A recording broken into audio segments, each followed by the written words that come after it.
Councilors, if we could find our seats, please. We begin our meeting in a few moments.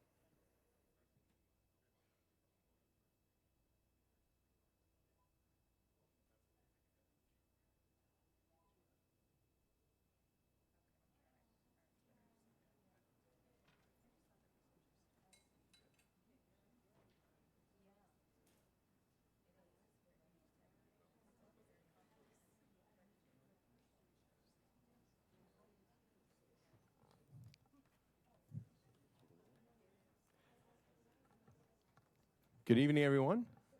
I'd like to welcome everyone out to the Barnstable Town Council meeting for September 7th, 2023.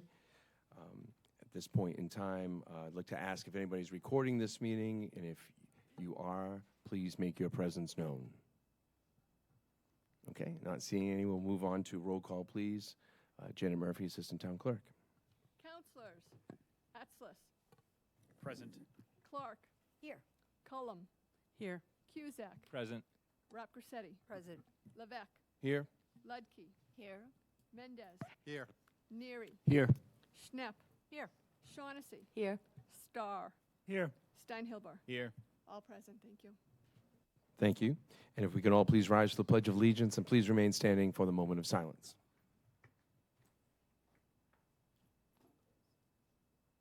I pledge allegiance to the flag of the United States of America and to the republic for which it stands, one nation, under God, indivisible, with liberty and justice for all.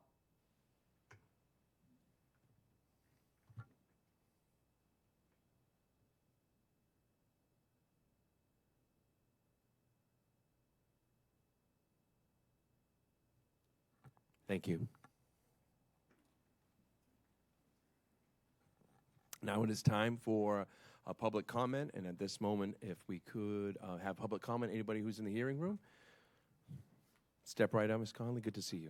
Thank you. Good to see you. Good evening, President Levesque and members of our town council.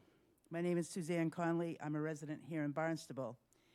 I don't mean to shock you, but I am not here about the future of Dowses Beach this evening. I wish to call attention to an often overlooked aspect of our municipal golf program, and that is the contributions made to our local community through fundraising for worthy causes. I have served on the town's golf committee for a number of years, so I know the council has been made aware of these efforts in annual reports. But I wish to bring attention to two significant fundraisers the program supports. One is run by Old Barnstable Fairgrounds Golf Pro Mary Hallway that supports local food pantries each November, an effort that is greatly appreciated by those who fight food insecurity in our community. The other, an annual tournament for which I serve as chairperson, raises funds that benefit Hyannis's Kudu Women's Health Center's breast cancer treatment services. The money we raise stays right here on Cape Cod and supports women, many of whom are of limited means, with the cost and quality of their care. Restricted donations are overseen by the Cape Cod Healthcare Foundation on behalf of the Kudu Center. As a survivor of this terrible disease, I am especially grateful to Jesse Scheckman and the wonderful staff of Barnstable Golf for collaborating with the Barnstable Ladies Golf Association to make this happen each year. This year's tournament will be held at OBF on Tuesday, October 3rd. I ask my fellow Barnstable residents to please consider joining us, whether as whole sponsors, as players, or as financial supporters. I have material with me should anyone wish more information. I thank you for your time. Thank you, Ms. Conley. Anybody else in the hearing room that would like to speak during public comment?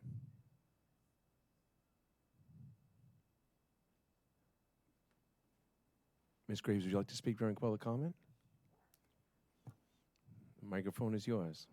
Just state your name for the record, please. Sure. Asia Graves, resident of Barnstable County. I didn't realize you guys would be fully starting right on time. Apologies. So I just wanted to, starting now. Basically, I'm here to talk about affordable housing. That's going to be something that I'm going to come to every single meeting about.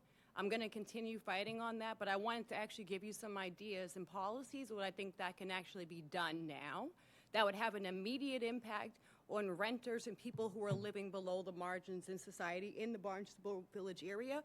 One, the biggest thing I see right now is the broker's fee, because you're paying first, last, security, and then usually a month's rent as a broker's fee. So basically, let's say you're paying for a unit that's $2,500 a month. That's $10,000 that you have to give to that landlord in order to move in. How many of you guys have an extra $10,000 lying around that I can put into my pocket right now? Because personally, as someone with student loan debt, I basically do not have $10,000 right now to move. I probably could save 3 months' rent, but having to come up with that extra fee, that's a lot. And another thing I'm noticing is every apartment that I look at on the Cape, there is an application fee. How many fees are these landlords and realty companies going to charge prospective tenants? You're pricing people out by saying these are additional amenities. Now, another thing I want to bring up, a lot of residents complain about how big buildings are in the area. Now, Town Council, I don't know how many of you guys may have been in office when Everly was created. Any of you guys were in office?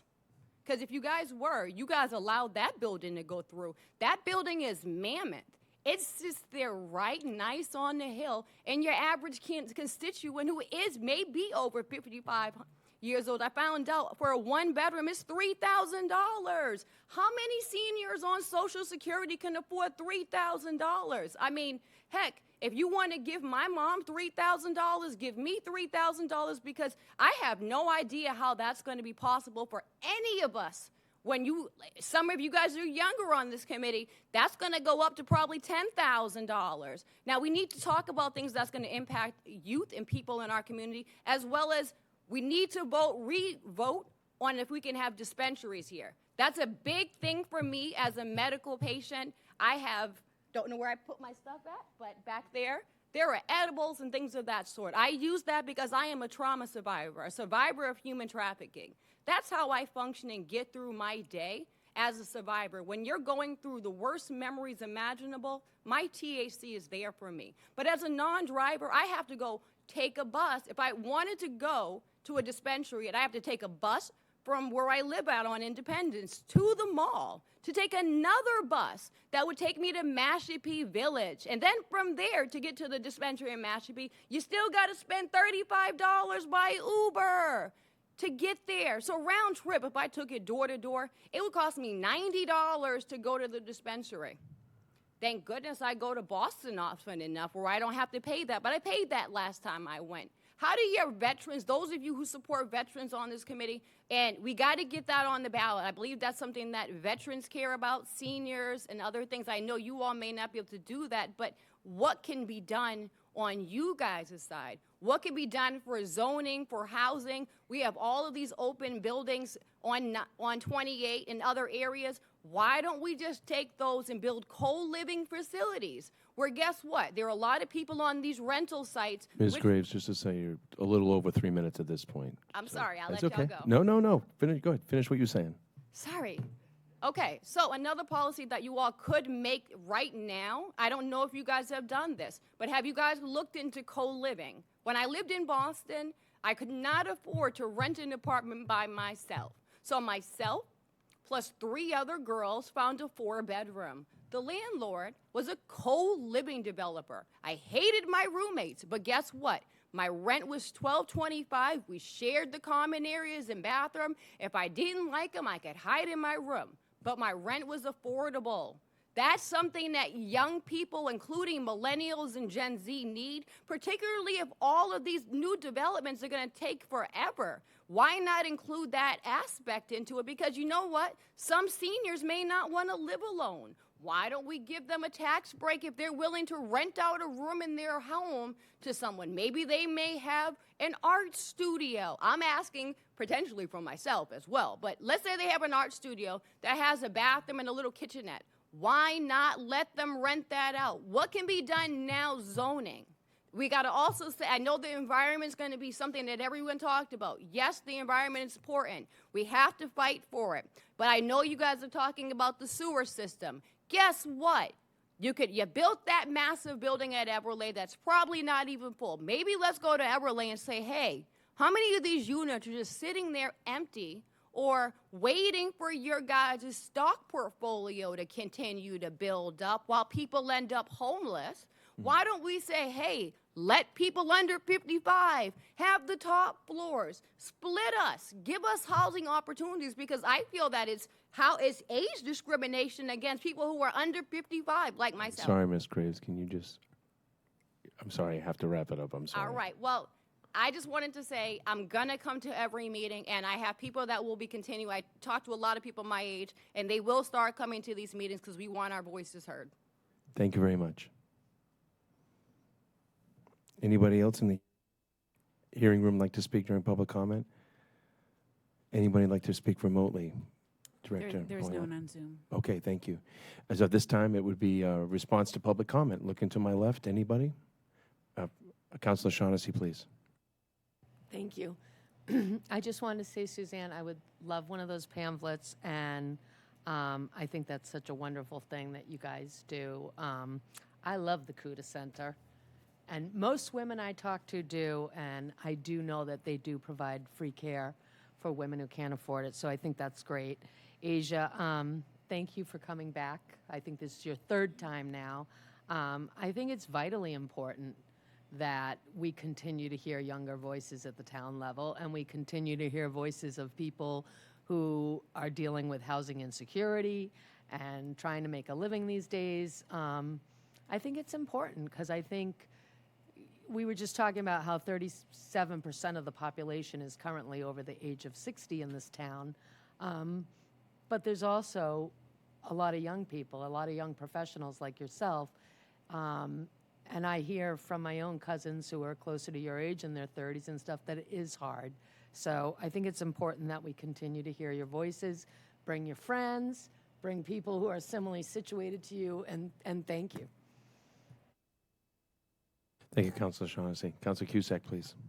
Thank you, Mr. President. And yes, Suzanne Connolly, thank you very much for bringing that to our attention. I think maybe next week is also Golf Superintendent's Day, probably an under-recognized sort of thing. But if you're out playing golf, maybe give those folks a pat on the shoulder.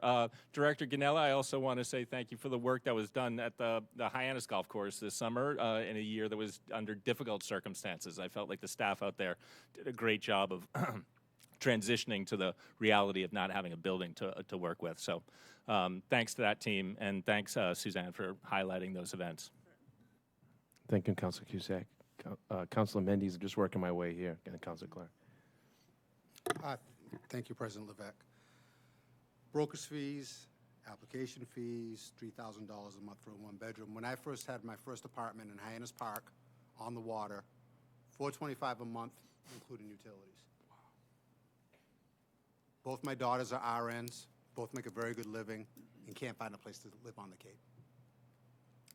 They both had to move. One's a travel nurse in San Diego, the other one's living in Worcester now. My son, who works for me, drives back and forth from Worcester every day because that's where he could afford to buy a house. So, you know, what you're saying is real. And the problem is that greed has gotten the best of us. No matter any way you split it, that's exactly what it is.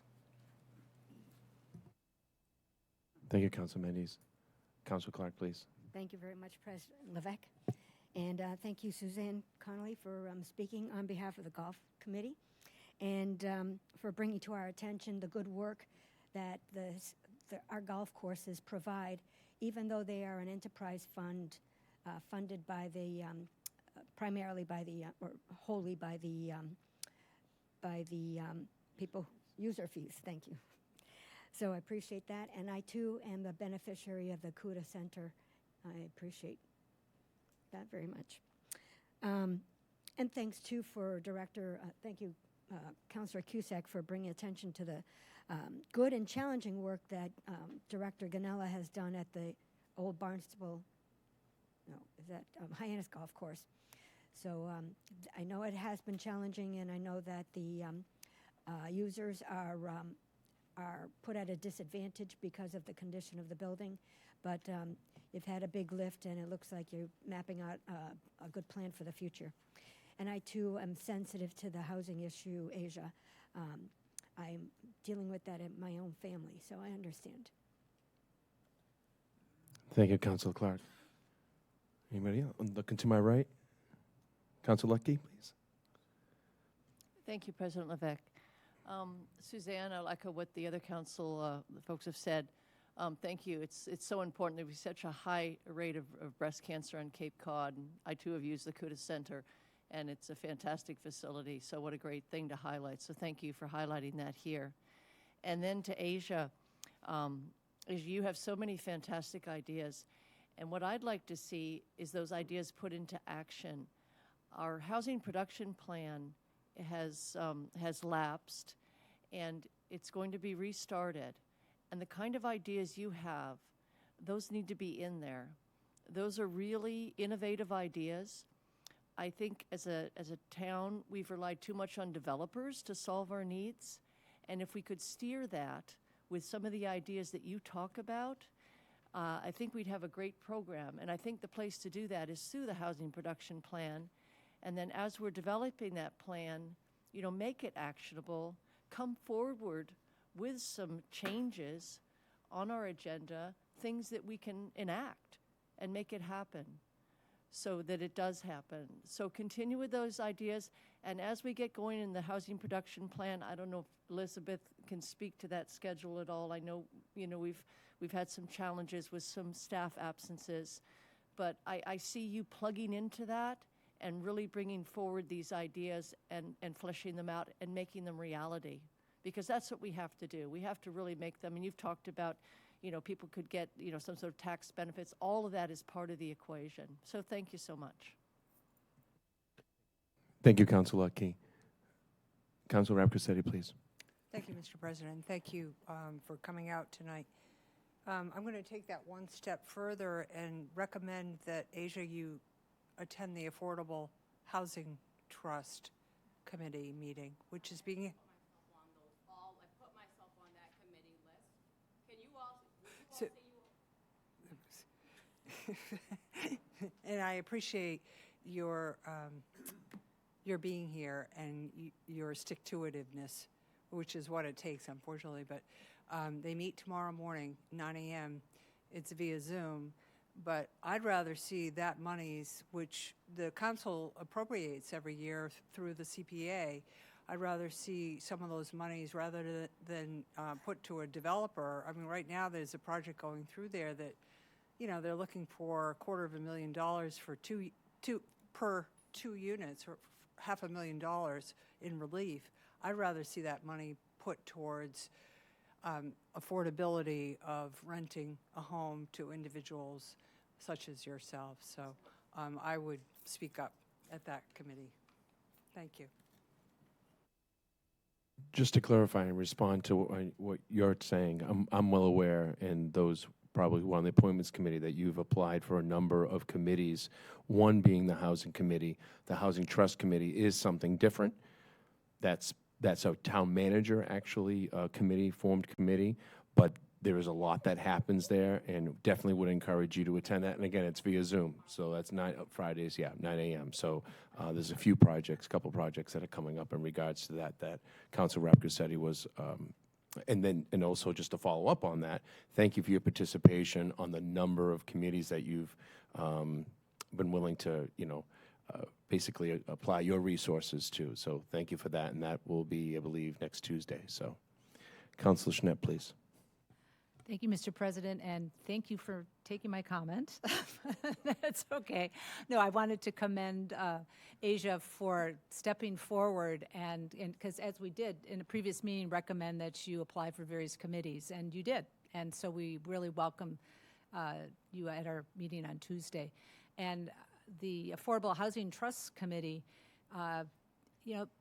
money is where it's at, and right now, that's where the money is. And so I totally agree with Councilor Rapcasetti that if you have an opinion or you'd like to observe and learn, that is a good place to be.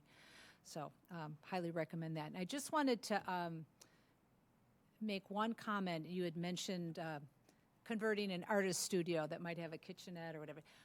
Not too long ago, we did pass an ordinance for ADUs with just that in mind, so that, kind of building some flexibility into our housing so that we can create some pocket housing for people who might not have the affordability of an Everly or the age, actually. So, but good. Glad you're sticking to it, and glad you came to the meeting tonight. Yes? Sorry, Madam Vice President. I must be introduced. I just wanted to say thank you, Suzanne Connolly, for always coming in and saying things pertinent. And I don't know what Golf Superintendent Day is or how it's normally celebrated, but I do hope there's bubbles because that's how I celebrate. But then to Ms. Graves, please bring your friends and have them apply to these boards and committees too, because it's a heavy burden to carry on your own, and we don't want you to burn out. You bring your friends and apply, have them apply, ask them to apply, and look on the town website for any boards and committees that they might be interested in, because through all the boards and committees, if you look, we're missing the youthful voice, and that's crucial to us. So thank you for your persistence and for coming, and we'll see you again soon, a couple weeks. Thank you, Madam Vice President Cullum. So I just wanted to also respond to Ms. Conley and just really appreciate, I think the first time I met you, actually I think we all met you when you were applying and you were willing to throw your hat in the ring in regards to the school committee position, and then as well as meeting you at the golf committee. I believe it was your interview when I was on the appointments committee. So I just want to say thank you very much for really putting your efforts in to make that. I had the privilege of attending the golf committee meeting the other day and on Tuesday, and again, your expertise, your passion for all things Barnstable, and notwithstanding the charities and things like that, your support. So thank you for your involvement, and I look forward to seeing what other ideas you're going to come up with next. So thank you, and Ms. Graves, thanks again for being here. And again, as conversations, applying and moving in this direction, and again, your willingness to really be part of the solution. I really like the ideas of some things just don't make sense. And how can we make sense of the things that don't make sense? And that's thinking outside the box, maybe coming up with some new ideas. Of course, like you said, stealing some ideas or borrowing some ideas, I should say, that's a better word, from other communities and what's happening there, and applying them here and being part of that change.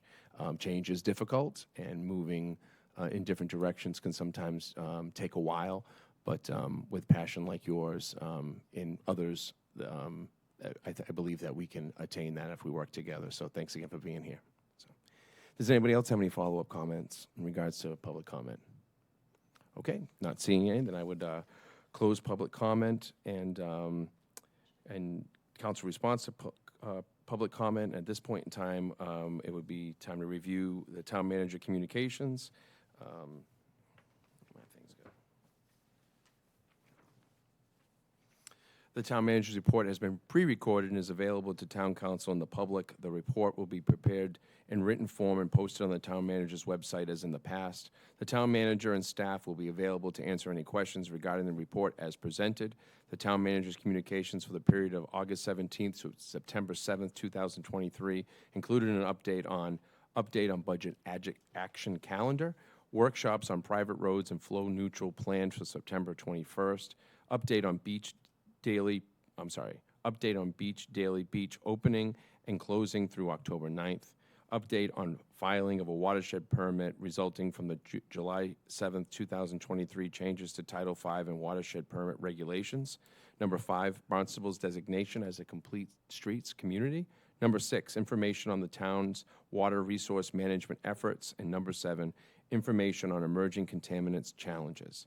So with that, I know the town manager is in the hearing room, and is at this point, do any councilors have questions in regards to the town manager's report? I'm going to go to my right first. Councilor Lutke, please. Thank you. I wanted to hear a little bit more about the Complete Streets. I think that's, I've been following that program since it first came out, and I know we did a great job. That's where I first met Jim from Elizabeth's staff. We went around to all of the villages and got some great inputs, and I know you came up with the list. And I don't see it specifically in the action calendar. And from what I understand, the order that they're in perhaps is not the priority order. Can you just talk through how will we prioritize those, and when could we expect to see the first funding following this designation? Well, first I want, thank you. Yes, we're a Complete Streets community now. I have Director Santos and Director Jenkins here, so I think Director Jenkins may be able to speak to procedurally how they put together their prioritization plan, which is required for Mass DOT to certify us as a complete street city. In general, we go forward showing that we are an accessible, safe community for all those who use our roadways. And in doing that and in identifying projects that can be implemented in, we become eligible for design and construction money. And so the list, I don't have it in front of me, but I'm sure Director Jenkins can go through how we compiled that list. Then we begin to work with our Department of Public Works, because in many cases, even though it might not be the #1 project, the number 10 project may be a project that we're also doing other work there relevant to. So in many cases, we will adjust kind of based on the practical way you go forward with things, but it would always have to meet the eligibility criteria relevant to, safety, accessible to all. So it's a great accomplishment, and it's, thank you Public Works and Planning, because they're the ones who carried the weight in delivering this. So, Director Jenkins, do you have anything to say about the prioritization criteria? Thank you. I think the town manager covered it. We did put together that prioritization plan, as Councillor Ludke stated, based on input from our community in all of our 7 villages. And, I absolutely want to recognize Jim Kupfer and Kate Maldonado and Paul Graves and Griffin Bowden for all their help in doing that. But that is where we got that prioritization list. Now that MassDOT has accepted that prioritization plan, it does allow us to be eligible for that Complete Streets funding. Rounds are open in October and May of each year, and they're rolling, eligible up to $500,000. And as the town manager stated, and I just want to reiterate, the #1 criteria is shovel-ready projects. So we will likely pull from priorities that have already been identified through our CIP process in order to help support those using this extra opportunity for funding. Okay, thank you. Any follow-up, Council Lucky? No, I just was curious, and as you said, October might be the first opportunity to see one of these, taken off the list and perhaps, put forward for funding. I think it's exciting to get, because they were all very good projects. I mean, it was hard to pick. They were all so good. Thank you. Councilor Starr, please. Thank you. So are you looking toward October, or they're rolling applications? I don't know which project. I mean, you just picked a project. You only have $500,000, which today is that's correct. It's a $500,000 grant, so it's likely going to leverage other projects. Because the main priority is the project being shovel ready, and sort of through that design process. I'm not sure we're going to hit October, but if we don't, certainly we will. We will go through the CIP process this year with the idea that hopefully we can start to check some of those projects on that larger list off with support through grant opportunities like Complete Streets, as well as all of the other infrastructure funding that we see coming down to municipalities right now. Okay, thank you. Can I ask another Yes, question please. while you're there? Elizabeth, I'm sorry. The question is about grade streets. Where do we stand with that? So we applied for, through the Commonwealth's Massachusetts One Stop for Growth program, for a MassWorks grant to support implementation of the Great Streets Plan, as well as investment in the North Street parking lot. So those awards are announced in October of this year. So we're essentially waiting on that. We will have to come back to the council for, again, that's an opportunity that will be leveraged for some measure of match for that if we are awarded. So there will be that opportunity for essentially the council to weigh in on that project at that point. And we are bringing back Jeff Speck and Jason Schreiber for sort of a limited engagement starting in the fall as soon as we can get our contract signed, and really to work through some of the issues that we were experiencing at the 6 Points intersection, really the immediate interim issues, but also I think to keep sort of the eye on some of those larger urban design plans that they put forward there, thinking about really how do we reestablish that connectivity between Main Street and the harbor through an infrastructure project. So they sort of threw out some ideas originally, and we got some feedback, but we're far from having sort of a preferred option or obviously anything that looks like a fundable construction plan. So we're going to bring them back starting in the fall to work through that process with our community.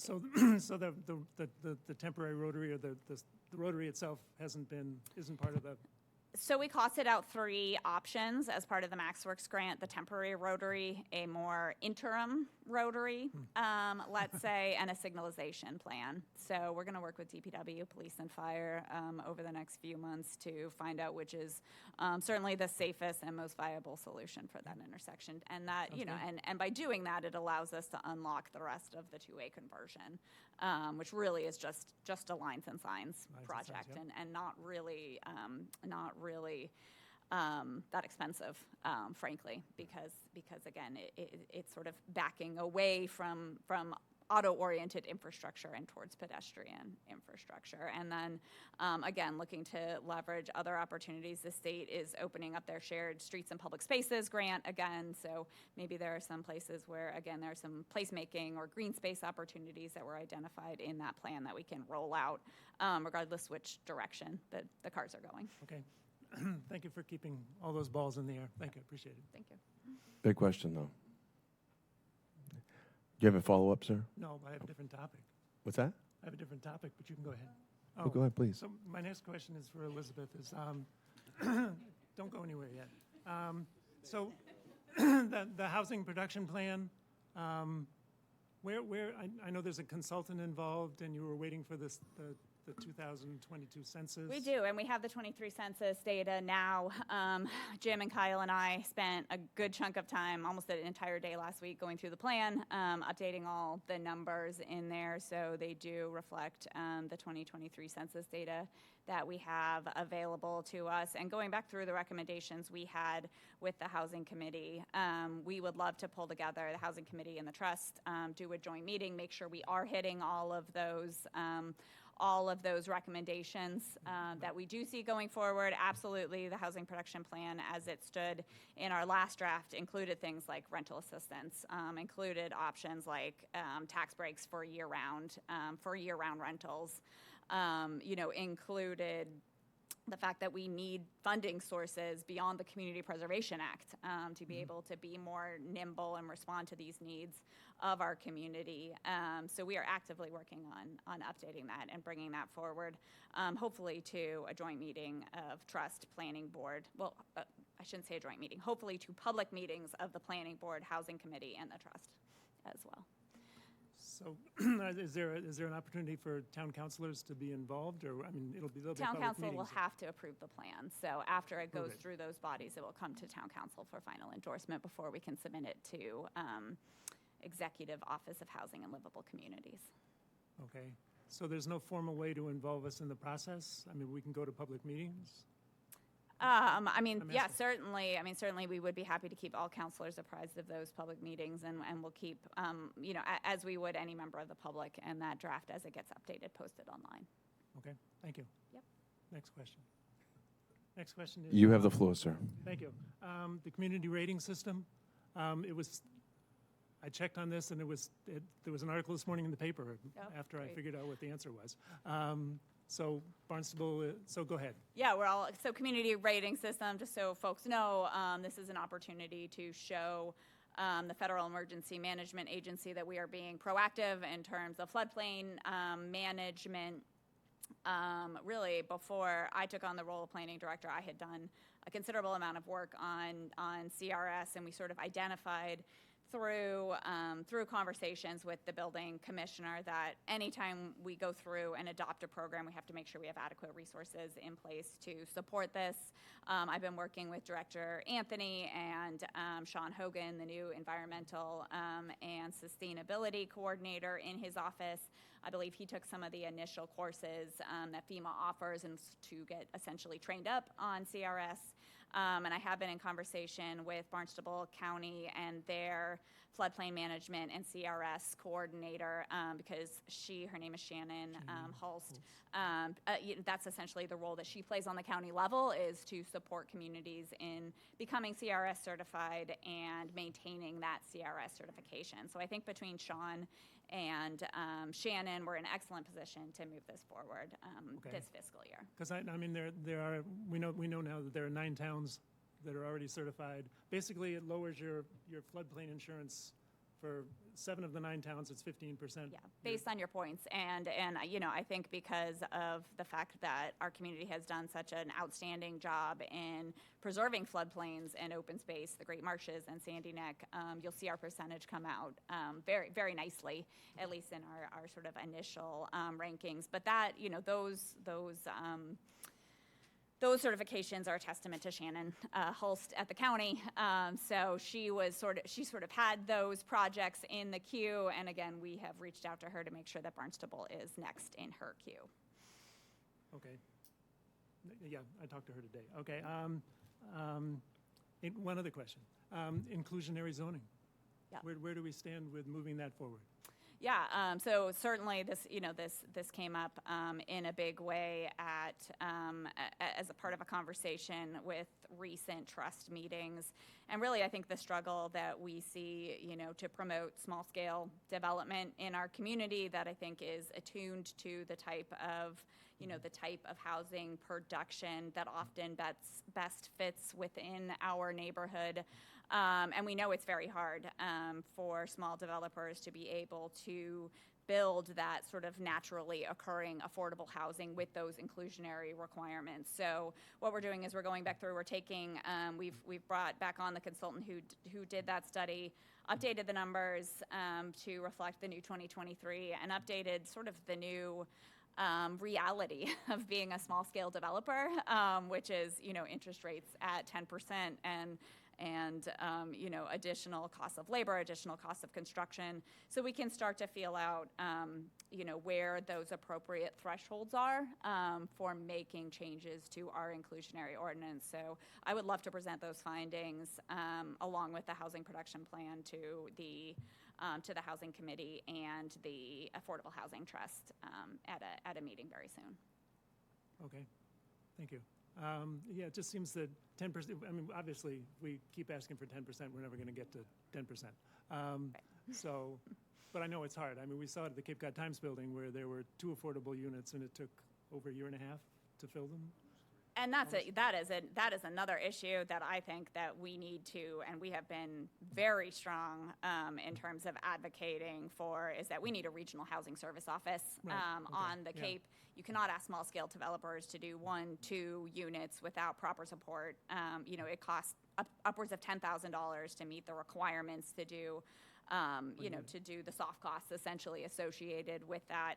And there's no reason that the Cape, with their affordable housing needs, should not have that support. I know Barnstable County has been making some strides, and they use some of that ARPA money. But I would like to see Barnstable be a regional leader in pushing that forward. And Falmouth has a new town planner. I had a great conversation with him the other day. We've been pushing the Cape Cod Commission through their housing plan to really reflect this reality. That again, we need that support. And if we are going to if we are going to push beyond 10%, that we're providing proper financial support to allow these projects to happen. Because, I mean, frankly, the solution that we see, at the statewide level, at the national level to our housing issues is to build more housing. And I think we're very fortunate to see our downtown zoning working in response to that. We have the project at 307, which will be 25% on its own. We have the Cascade project, which is 95 units. That'll be 10%. We have Housing Assistance Corporation doing 10 units. So I think we did a count this morning. I mean, we have 275 units within a 2-minute walk of the transportation center. So we really see that zoning doing its work and producing, again, both, I think, naturally occurring affordable housing, indeed restricted affordable housing, without changes to our inclusionary. So I couldn't be happier at those results. Okay. Well, thank you for everything. Appreciate it. Thank you. Yep. Thank you, Director Jenkins. Thank you, Councilor Starr. Any other? Yeah, Councilor Rafferty, please. Thank you, Mr. President. Mark, just a note on number 4. You don't have to get up. But I am curious to see what the application for the watershed permit looks like. Sure. Just out of curiosity. But I'd also like to be informed when you do meet with Town of Mashpee regarding the IMA with Mashpee. Dan Santos met today with their staff relevant to this. But certainly there'll be more discussions, so yes. And if Councilor Rapker-Setti, myself, and Director Santos were the 3 individuals involved in working with Mashpee and Sandwich as we form the intermunicipal agreement. So going forward, we would expect that to continue. Great. So absolutely. Okay. It was a meeting that Mashpee set up. Sandwich wasn't there. I think they wanted to get an update from Director Santos on where we were. Sure. For our permit, yes, Director Santos will share, through Cynthia to all of you, both the cover letter and the application. Okay. I think there's still, we did it for the entirety of the town. And I still think there's a lot of unanswered questions on DEP side as to what will result from the request for that permit. We may be the first in the state to have applied for this. So I hope we have a good dialogue and we land where we've hoped we would, which is that we are able to take our CWMP, our Comprehensive Wastewater Management Plan, as a document that incorporated the identification of the TMDLs in our embayments. This is the nitrogen loading, and they accept that, and they recognize the planning time frame, the approach that we've gotten approved for our Comprehensive Wastewater Management Plan as our in our designation of a nitrogen-sensitive area. That's what the application is for.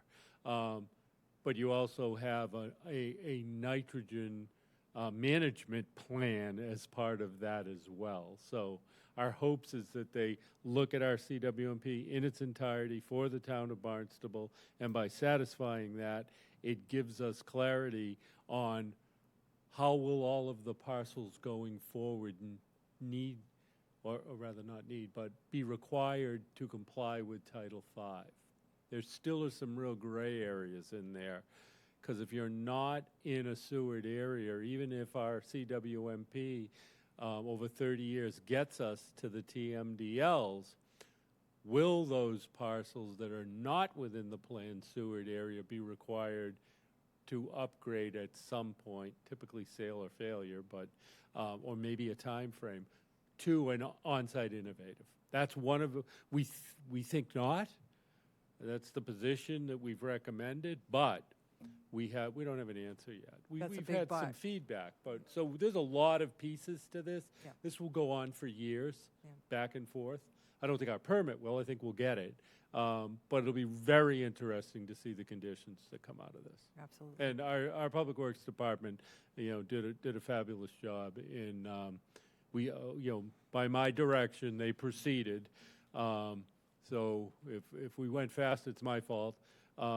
But they delivered, they got it in, that's what we wanted to do. The reason we did that is we want to have that dialogue. Up until getting that permit in, there wasn't much of a dialogue going on about these Title V changes. So hopefully we're right there on the doorstep at this point. Great.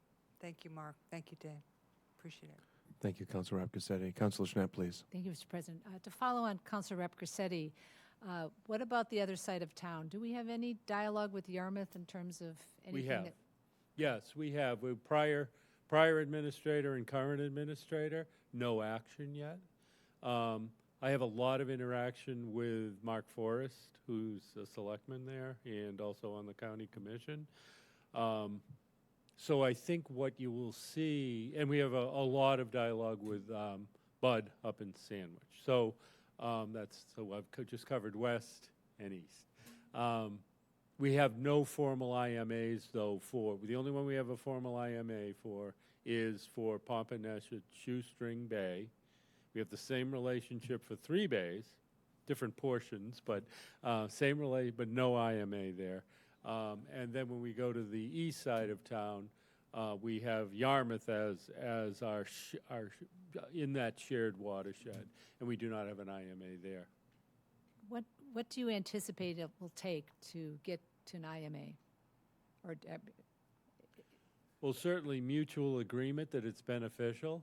I think as we moved into the revision to Title V, it created a whole bunch of unknowns. So I think what happens with what we've just done in proceeding as the town of Barnstable has already opened up the dialogue, and so we'll continue to have the dialogue. And I think from this we'll know whether an IMA is something that's still needed.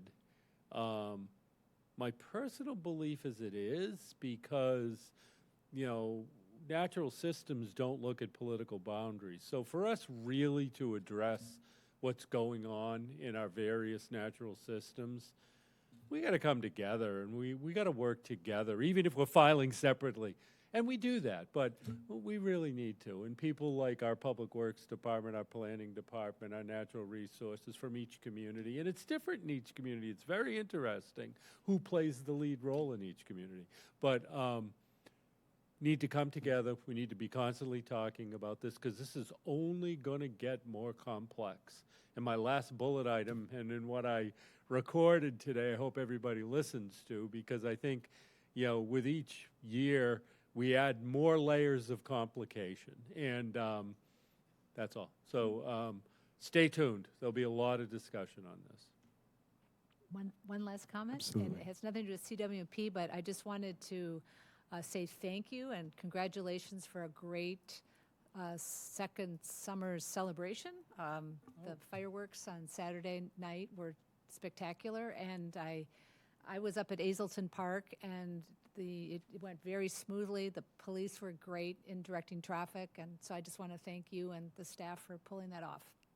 Oh, you're very welcome, and Assistant Town Manager Clyburn and Dave Anthony, and Director Jenkins, and police and Public Works and fire, and everybody comes together and makes that happen. And our public, Chief told me it went well, so that's always a good sign. Not numerous calls during the event. So that's wonderful, and thank you, and we look forward to next year. Madam Vice President. Yes, I just wanted to mention that the comprehensive wastewater management plan coverage that you did in this video was, I think, a really great way to zoom out and look at the problem. I really appreciated the approach you took to explaining PFAS and how it occurs and why it's in all of us, and it's not just the Hyannis water supply. I think that's a message that needs to be understood by the public, that it's not a Hyannis problem. And I just really appreciated the way you explained it all. So I encourage everyone to take a look at that YouTube video or the Channel 18 on demand to just kind of understand how complex and unregulated the problem is, that we can take it out of our drinking water, but you can still get a hamburger at Wendy's or whatever. I don't want to annihilate Wendy's. Not an election year for me, I guess, so it's okay. I did try not to but, name any names. Yeah, I shouldn't have done that. Anyways, I'd like that redacted. But anyway, so I just really appreciated how you pointed out the various sources that PFAS comes from and how that can affect us and how we do have control over our own lives to a certain extent as well. So thank you for that. Yeah, I mean, if I can boast about our Public Works Department, I think that the project that you're going to see listed in the SRF eligibility, hopefully, but that they'll bring forward at that wastewater treatment plant is one that is almost a national pilot sort of program. Will receive national recognition. I'm trying to work with our federal delegation to see if we can get some money, because we're talking about hundreds of millions of dollars of treatment, but you'll hear much more from Director Santos in the future. But the end product's going to be that we're going to have wastewater coming out as clean water that's probably cleaner than the groundwater. So we're going to have a lot of discussions moving forward about how best to use that resource, especially while we still have Title V systems in the ground that, you know, whatever we use at home, we put down the sink, the toilet, the washer machine, and it doesn't go away. So this is another thing for our public to stay tuned to as we go forward with this, because this will be groundbreaking what they're doing right now. Does that mean there'll be a DPW Director Appreciation Day? No. Okay, good. They're already the Department of Perfect Workers. So what do you want to give them I don't know. beyond that? I don't know. Oh yeah. You know, every day. Yeah, like the golf superintendent. Maybe we could like save the taxpayer dime and do it together. Do like a combined party. Well, we'd like to save the taxpayer a dime and get federal money for this program, because I think it's a model for the nation. And then we'll that's do really champagne. what we're trying to do. But we'll see. That's not easy to do, but we'll see. Thank you, Mark. Only problem is bubbles contain PFAS. Oh no, sir. Bubbles. It depends on the bubbles. Yeah. Anybody else comment? I would like to commend and thank you. We talk about PFAS on a daily basis, Town Manager Els and I, and water and the things that especially with really the push, and I know led by Town Manager Els, Director Santos, and Director Jenkins in regards to moving forward and getting this watershed permit. So many things hang in the balance of what we're trying to do in regards to that. We talked about, yes, the regulations came out, but the way to apply for it didn't necessarily come out right away, and there was a little bit of delay there, and really working with, and it kind of falling on, just a small segment of DEP employees to kind of lead the way for an entire Cape Cod, and there's a lot of challenges, and we're trying to get in front, not only just to be a leader and to be proactive, but also to avoid a bottleneck of what services we can get as we move forward. So I commend you, thank you for that, and I'm being on top of that, and working with DEP, and honestly, it goes a long way. It's your relationship with the DEP that goes a long way. They listen to what you have to say because of your years of expertise. Same thing with Director Santos, and that is such a benefit, and I don't think the public really understands the benefit we have by you being our town manager, Director Santos being our director of DPW, and be able to move forward with these types of things because of the trust that, honestly, the staff of the DEP has in the town of Barnstable, and why we will continue to move forward, yes, with a pilot program, which could be a case study down the line. And again, there's,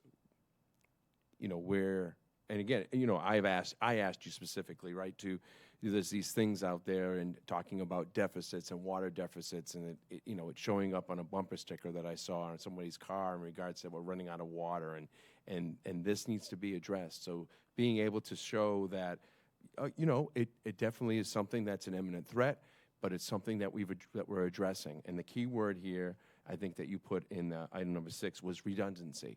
And we need to focus on that, and Director Santos, you've discussed it as well, and that there are plans moving forward now that we've gotten this far that we need to continue to move forward. And you mentioned the Straightway well, and the opportunity and the discussion about filtering that water as well, not only to make our system more robust, but really as a backup plan moving forward, as really a change and development happens moving forward. So, and again, your discussion in regards to PFAS and emerging contaminants that are, coming down the pike, and again, it's still unknown, but being ready and willing to tackle those things head on is much appreciated. And thank you for always, answering my calls in regards to that and educating me along the way. So I appreciate that. Any other town manager communication comments? Okay. I would say that would wrap up town manager communications. Thanks for that. Thank you. Thanks for staff for making the video happen and making that available to the public as well. And moving forward, that would conclude, obviously, town manager communications. Madam Vice Chair, could you help me please act on the minutes? Yes, I move to accept the meeting minutes, the town council meeting minutes of August 17th, 2023, as written. Second. We have first and a second. Any discussion? Okay. Not seeing any, please show your sign of approval by raising your hand and saying aye. Aye. I would abstain. 2 abstentions, please. Or 3? 3 abstentions, please. Okay, now it's time for council communications from elected boards, officials, committees, staff, commission reports, correspondence, and announcements. Councilor Atzelis, you look a big smile on your face. You must be excited. I thought it was appropriate on one of the hottest days of the year to let folks know that the Centerville Stroll will be December 10th.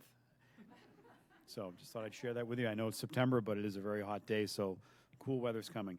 The other thing I just wanted to highlight is a press release went out today just informing the public that about Route 28 westbound CWMP project will be starting on September 11th, and that's going to go from roughly Finney's Lane westbound to about Strawberry Hill Road.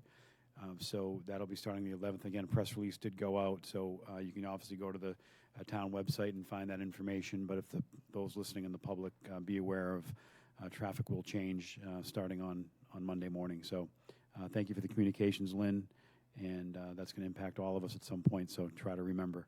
I got stuck in one today, and I realized I couldn't get to Huckins Neck the way I normally go. And anyway, so that's all. Thank you.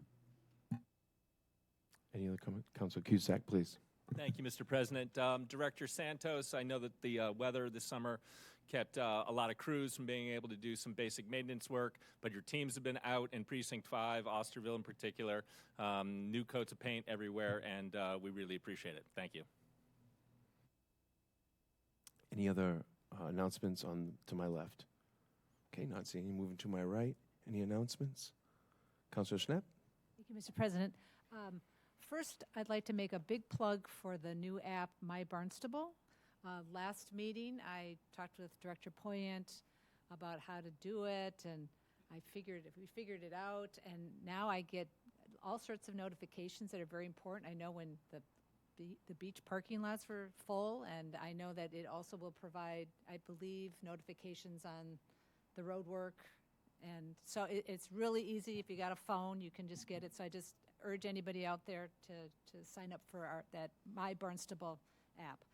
I have another item that I'd like to bring to the public's attention, and I also probably will need to talk with leadership and the town manager and town council on exactly the process, but the Barnstable County Human Rights Advisory Commission is looking for a liaison to the commission from each of the 15 towns and tribe.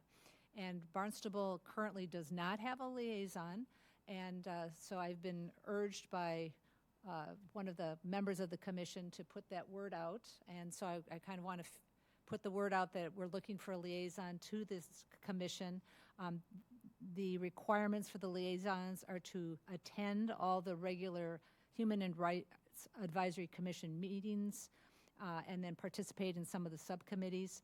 So it looks like it could be an appointment that comes from the town council or the town manager. So I don't know exactly the process, but if you are interested, I would urge you to send a notice to our town council administrator, Cynthia Lovell, and we'll move from there.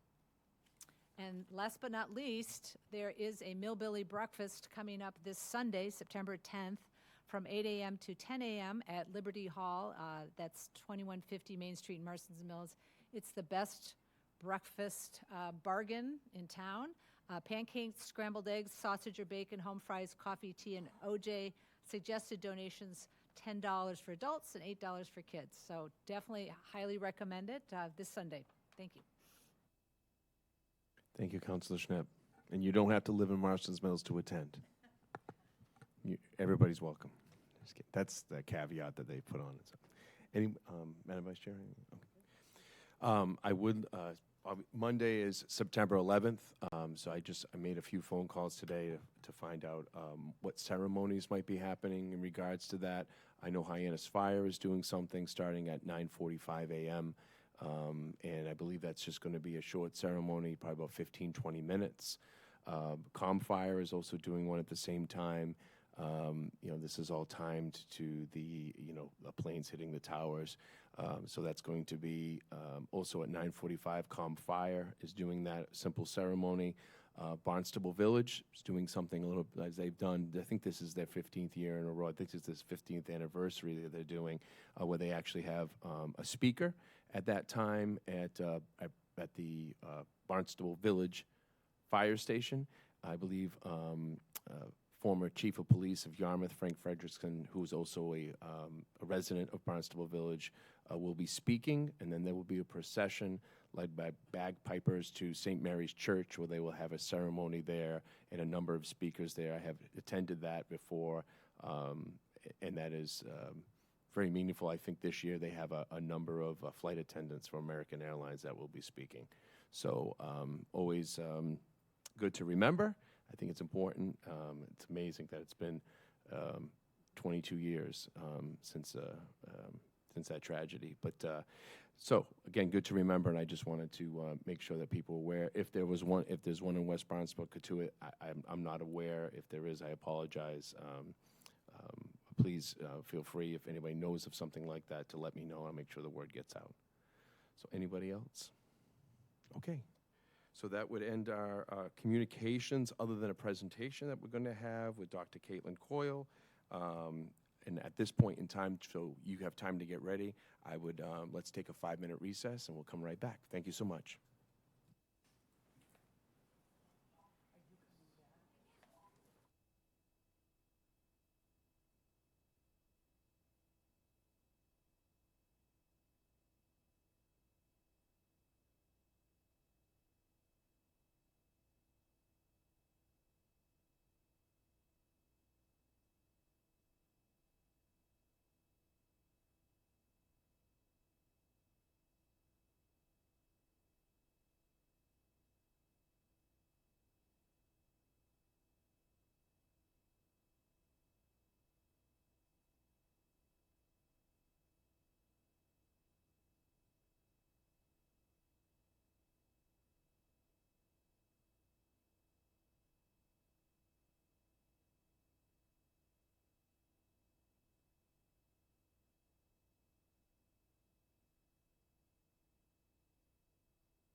I'd like to welcome everyone out back to our Barnstable Town Council meeting. Here it is September 7th, and we're going to begin our orders of the day. Again, thank you for a robust conversation in regards to public comment, town manager's report, lots of good information being put out there for the general public to consume and see what's going on in the town of Barnstable. First item of old business. Excuse me. Are we going to do the age-related? Yes, I'm sorry. We are going to do that. I apologize. And Chris Ganella is probably in shock right now because he just got, so I apologize. But thank you, Town Clerk, Assistant Town Clerk Jenna Murphy. I apologize. So with that, I would like to introduce our Director of Services, Chris Ganella, who will lead us into our presentation, please. Thank you. Yes, good evening, President Levesque, members of Town Council. Chris Ganella, Director of Community Services. I've had different titles along the way coming up here in the last 8 months, but I'm very happy to be here. Congratulations. Tonight. Thank you. Thank you for this opportunity to present Age and Dementia-Friendly Barnstable, an action plan.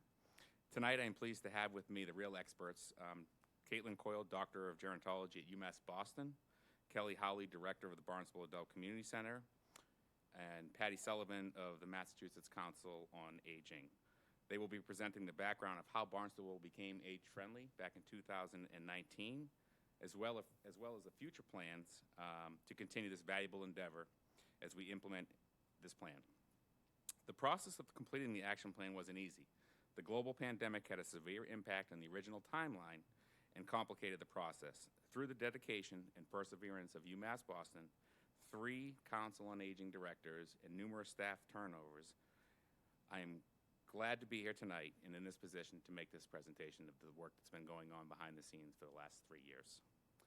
Prior to the completion of this action plan in the spring of 2023, Dementia Friendly was also added to broaden the benefit for the older adults of Barnstable.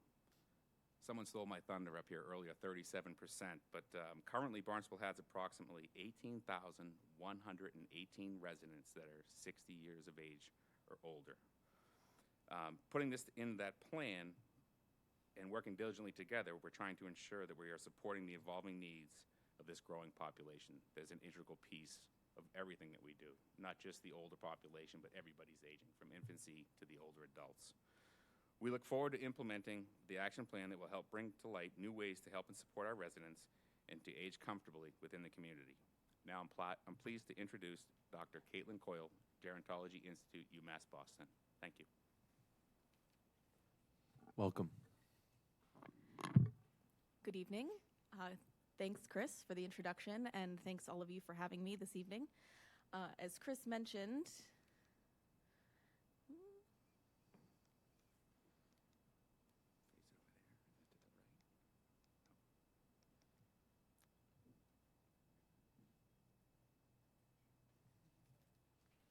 oh, there we go. As Chris mentioned, this has been a long time coming, so I'm very pleased to be here to share with you the results and talk a little bit about how things are going to move forward. So the summary of what I'm going to share with you tonight is sort of the summary of the action plan, which is a much longer document, which will guide the work of the working group that will see this plan forward. And before we do that, I wanted to just mention, as Chris mentioned, we've worked with several directors of the Barnstable Adult Community Center, including Kelly Howley, Donna Burns, Madeline Noonan, but also want to thank Jackie Easter and members of the Council on Aging who all provided guidance and input on this work over the years. I'm going to describe what Age and Dementia Friendly is and why this is important to Barnstable, and then talk about how we developed the plan, and I'll highlight sort of the recommendations by domain, and then Kelly will talk a little bit about next steps. So what is an age-friendly community? This really started back in 2002. The World Health Organization recognized the global trends that were happening in terms of human longevity, and not only human longevity, but also this return to community. People want to age where there are amenities. And so they brought together experts from around the world and said, you know, we want to give communities a resource as to how they can think about how they're preparing for this change.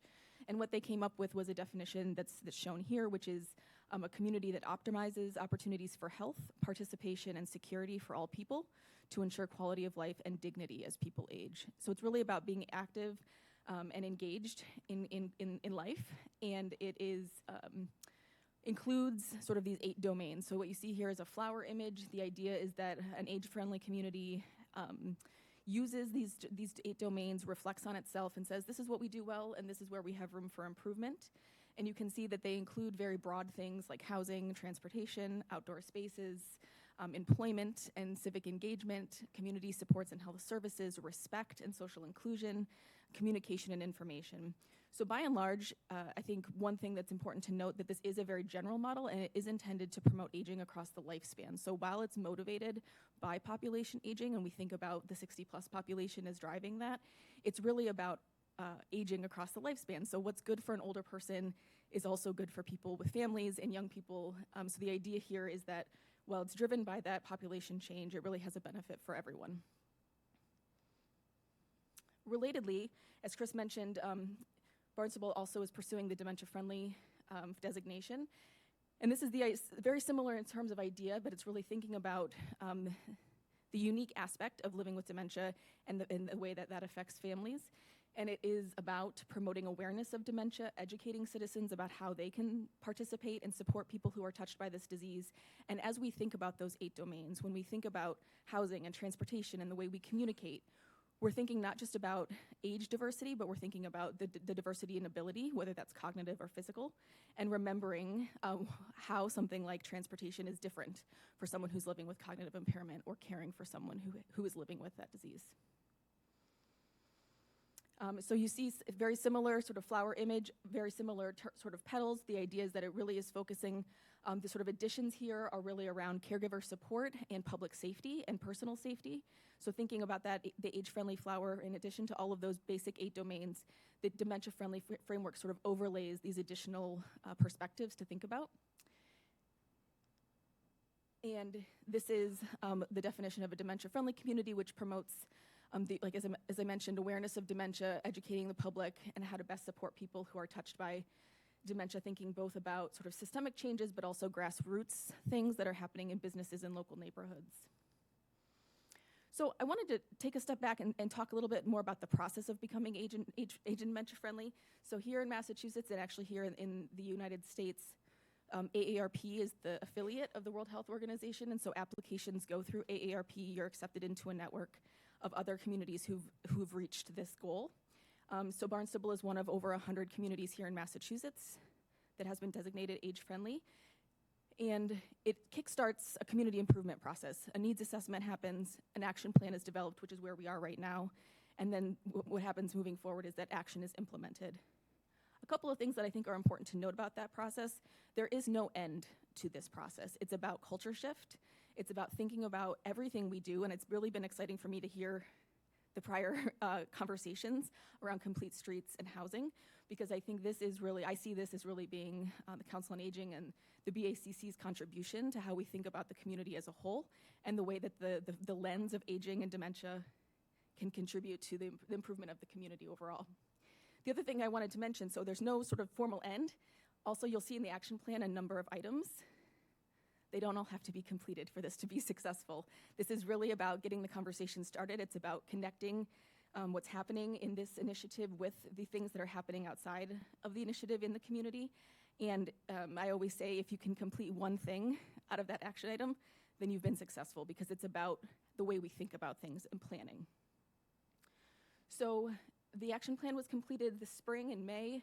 Prior to that, as Chris mentioned, Barnstable has been accepted into the Age-Friendly Community Network in 2019, and this builds off of a 2015 community needs assessment that our group also did here in Barnstable, which included a survey of all residents age 60 and over. So in order to generate the action plan that we have produced this spring, as I said, we sort of started with that 2015 needs assessment, which included a large amount of community engagement forums, focus groups, interviews, a survey. We also reviewed existing reports, documents, plans, things like the housing production plan and master plans, to identify where there is intersections between this work and what else is happening in the community. And then we held 5 community planning work sessions in the winter of '22 that were focused on the 5 domains that you see listed here. We had over 50 stakeholders from Barnstable and surrounding areas participate. Those were working sessions. What came out of each of those sessions is a laundry list of ideas about how we can improve the age and dementia friendliness of housing, transportation, walkability, community supports, health services, etc. That became the basis for the action plan that is final. So before I get into the details of that plan, we've already talked about the 37% of the community that is age 60 and over in Barnstable, which is what here in the United States, that's how we define older Americans, as age 60 and older. What you see here is just an added metric, which is the 2030 projections by the UMass Donahue Institute that suggest that that will increase slightly in 2030 to 39% of Barnstable's population being older adults. And I think what's important to recognize about this shift, 68 plus is like 4 or 5 generations of people. They're very different, meaning when we talk about age and dementia friendly, we're not talking about a homogeneous group of people. They have a lot of different experiences, they have a lot of different preferences, and a lot of different situations. And so it's a tall order, and I think also just goes back to this idea that when we think about planning for aging, we're not planning for one version of aging. We're planning for our community, really, overall. So I'm gonna just talk very briefly about the broad recommendations and give some examples of the recommendations that came out of this work. Again, largely these were driven by the community engagement and the stakeholder input. And I'll just go through by domain. So what you see in the blue boxes are the broad goals. So the idea is, this is where we wanna go, and then the specific action items are some ideas for how we might get there. So for example, goal number 1 around housing is to increase advocacy and advance initiatives that create affordable and diverse housing options. And ways we can do that is to promote awareness of housing options across the lifespan. Things like ADUs, making sure people know that that exists and they know how to go through that process. So really trying to give the Council on Aging, the Barnstable Adult Community Center, some real tangible ways that they can get involved in this broader conversation around housing.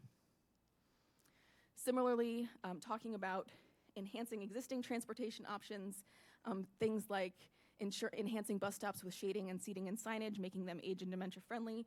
This idea, again, trying to think about, we know these are bigger, more complex systemic problems, but how can the Council on Aging, how can the BACC and its age and dementia friendly working group contribute to these broader solutions? Again, talking about walkability in outdoor spaces, in terms of things like improving accessibility of outdoor spaces and providing a broad mix of active and passive recreational opportunities, thinking about age-friendly recreation trails, really focusing on sort of how stable the path is, how wide it is, if there's adequate parking, if there's accessibility for wheelchairs and things of that nature. So again, thinking about this is a place where Complete Streets comes in. We talked about housing production, and I just want to reiterate that this is not about starting over and doing things specifically for older adults. It's about how can we contribute to this broader conversation about accessibility and livability of our community from the perspective of people who are aging here and who are caring for people who are aging here. So community supports and health services, really talking a lot about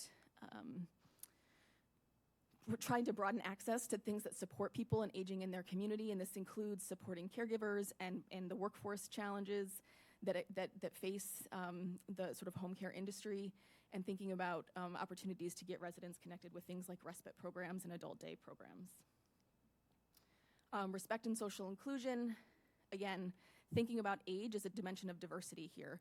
We're thinking about, we talk about inclusion, we talk about diversity, and age is an aspect of that. So making sure that our older adults feel included in the community, that they feel respected, acknowledged, and one way to do that is to think about the intergenerational opportunities that exist in the community. How can we get people from multiple generations interacting with one another and sort of chip away at some of the stigma around getting older?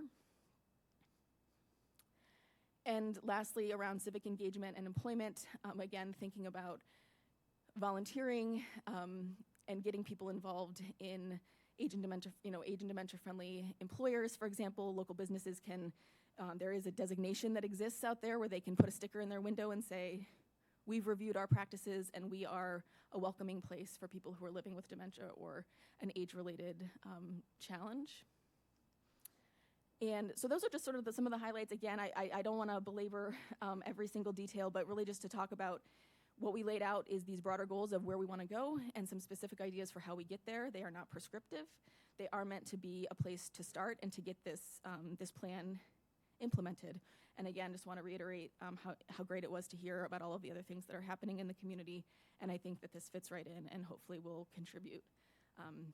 So in terms of next steps, Kelly will talk a little bit about this, but really thinking about gathering, there's already going to be a group that's gathered to steer this initiative. I think what's really important is to think about how do we build awareness in the community of this initiative and think about, you know, identifying ways for people, residents, and others to get involved in participating. So with that, I'm going to turn it over to Kelly, who's going to talk more specifically about the implementation plan. Thank you, Dr. Coyle. Thank you, Caitlin. Good evening, President Levesque and town councilors. Thank you, Caitlin, for sharing the history of this project for all of the hard work and guidance that you have provided to me and the directors before me throughout the course of this project. There have been countless people who have put their time and thoughts and ideas into our age and dementia-friendly action plan to get us to this point, and the BACC team is grateful for all of the support provided by so many. So where do we go from here? I am happy to share that we have amassed an age and dementia-friendly steering advisory group and recently met for a kickoff meeting. This group will work to identify and organize how we will approach the 8 domains that Caitlin mentioned earlier and how we will move forward with implementation of the action plan to help make Barnstable more age and dementia-friendly every day. We have already identified transportation as one of our first domains for our focus. The BAC has recently been working on a pilot program to reinstate our own transportation services. I am happy to announce that the pilot program is now in motion and we are actively interviewing van driver candidates. Like our efforts around the reinstatement of transportation, there is already so much work being done in town by various departments, local businesses, and agencies that will complement this movement. Some of the work needed will be only to identify and communicate out to the community what is already being done. Some will take a little more planning, collaboration, and creativity, but our steering advisory group are excited and up for the task. As our steering advisory group moves forward, we will also be looking to diversify and add additional members whose knowledge and areas of expertise will help us reach the goals laid out in the action plan. As Chris mentioned earlier, the action plan began as age-friendly, but before its completion, with the help of Patty Sullivan from MCOA, we combined the two initiatives. This means that upon its completion, we had an age and dementia-friendly action plan, and Barnstable is slated to be designated a dementia-friendly community this fall. Our steering advisory group is now poised to identify and assist in the work to make Barnstable the best place to grow old on the Cape. I want to thank you for letting us present to you tonight. And before we end the presentation, I wanted to introduce Patty Sullivan from MCOA. Patty is Program Director of Dementia Friendly Massachusetts and would like to say a few words to you tonight. Thank you. Thank you. Welcome. Thank you. As introduced, my name is Patty Sullivan. I work for the Massachusetts Councils on Aging, where I direct the Dementia Friendly Massachusetts program. And I feel like I have to say thank you to you all here in Barnstable for sending Madeline Noonan to be my new boss. So you're welcome. It was a loss on your side, a gain on ours. It's terrific to have her on staff. As you know, she's great to work with. So in any case, I wander around the state, as does Caitlin, helping communities become dementia friendly. And folks say to me all the time, what the hell does that mean? How do I know when I'm in a dementia friendly place? And I can tell you, I can tell the second I walk in. So there are a few things that we do. We bring together the work that you've seen already in getting planning and thinking and input and what we want to do. But what I wanted to say tonight is that now our hard work becomes of implementation. And I'm here to say I will be here with you as you do this implementation. And I'll be here to talk to your police chief about how we're going to save them money by helping, and same thing with the EMTs, free training with licensing credentials that go with it, how we're going to work with the schools to do a lot of training for teaching people about dementia. Dementia, remember the umbrella of dementia? Alzheimer's is down here. Dementia is not a disease, it's a condition. So just little things like that make a difference when we try to talk about what's going on. You're looking at the aging population. In my job, the earliest forms of dementia, early onset, start in people's 20s. And so the greatest predictor of whether or not you're going to have dementia is age. And we're all getting older, and the good news is that we now are learning a bunch of things to reduce our risk. So we'll talk about those things as well. But I guess the bottom line is that the hard work is about to begin, and we're not going to just tell you to do it. We're the kind of technical assistance providers that are here to help and to provide information, and at some point you're going to get tired of hearing from me. So thank you. Thank you for being with us. Anything else? Okay. Now I would obviously give it time for council response in any way, shape, or form. Thank you for the presentation. Councilor Clark, please. Thank you very much for that presentation. I appreciate the work you do for this important segment of our population. First of all, is it okay to share the members of your steering group who's working with you?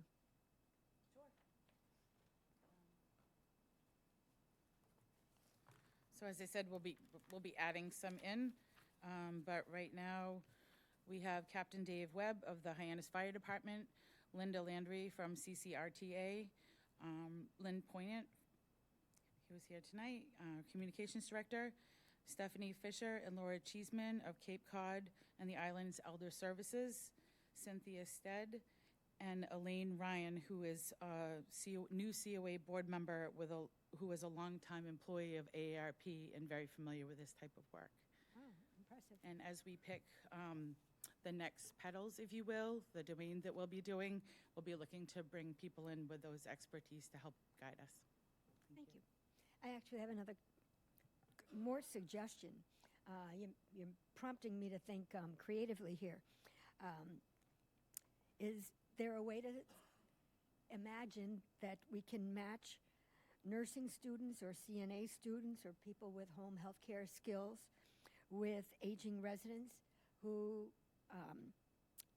need services and can perhaps provide housing, after we've heard from Asia, housing for people with special skills and training? I don't know how to incentivize connecting those two groups, but it seems to me that it would be a natural fit to bring young people who have skills, low income, and no housing with folks with houses and special needs. That's just an idea. That's a great idea and a great point, and I will definitely bring that back to the committee. It fits right in with the domains that we'll be looking at, and that kind of creativity is what we'll be looking for. So if you have a desire to be further involved, please reach out to me as well. But thank you for that. I appreciate it. Thank you, Councilor Clark. Councilor Mendes, please. Thank you, President Levesque. I'm very pleased to see this. People don't realize that dementia and Alzheimer's is becoming a huge health crisis in this country. And by the way, 2 out of 3 of them will be women. So a lot of the matriarchs of our family are going to suffer from it. My own mother suffers from dementia. But it is a huge, huge health crisis that people don't really talk about, and it's getting worse. So it's nice to see an organization such as yourself. Thank you. Thank you, Councilor Mendes. Councilor Cusack, please. Thank you, Mr. President, and Councilor Mendes. I sort of back everything he just said. That's what I'd like to comment on as well. And Kelly, I think we're getting together next week, so I look forward to talking more about the steering committee and its work. I'd like to be involved. So thank you very much. Thank you, Councilor Cusack. Anyone else on this side? Anybody on this side? Councilor Lutke, please. Yeah, thank you, and thank you for a great presentation. And I was struck, and I think you mentioned it early on, Caitlin, that so many of your petals on your flowers there applied to every age. As you said, the aging, through the ages, if you will. And if we take care of people's needs, throughout the entire spectrum of needs as they age. And again, Chris Clark brought it up in terms of what Asia had commented about earlier. Every person, regardless of age, has the same basic needs. And I think it's curious that we seem to, as a society, compartmentalize people. Several folks have talked about their parents here. My parents are both dead at this point. But when you say that at a certain age you go into a home or a place, and Asia brought that up, the over 55 communities. I, for one, would never want to be in there. I think when you segregate society, it sets up barriers that start disintegrating society itself. So I really, I love this presentation, and I look forward to the work. And thank you for presenting it in the way you did, because it was so inclusive and very eye-opening. Thank you. Thank you, Councilor King. Councilor Schnapp? Thank you, Mr. President, and thank you all for your presentation. Just two kind of random thoughts or questions. Town of Barnstable used to have an adult foster care program, which I think was pretty exemplary. I know it might have kind of reached its point where it no longer was meeting all the needs in the community, but I was just wondering, in your assessment and research, is that a challenge for a lot of our families to find that type of program? Are you referring to sort of the adult day respite program? Yeah. Yes, it's very much a need of the community, and what we learned through the work that we did is that it's, as somebody had mentioned, the word invisible.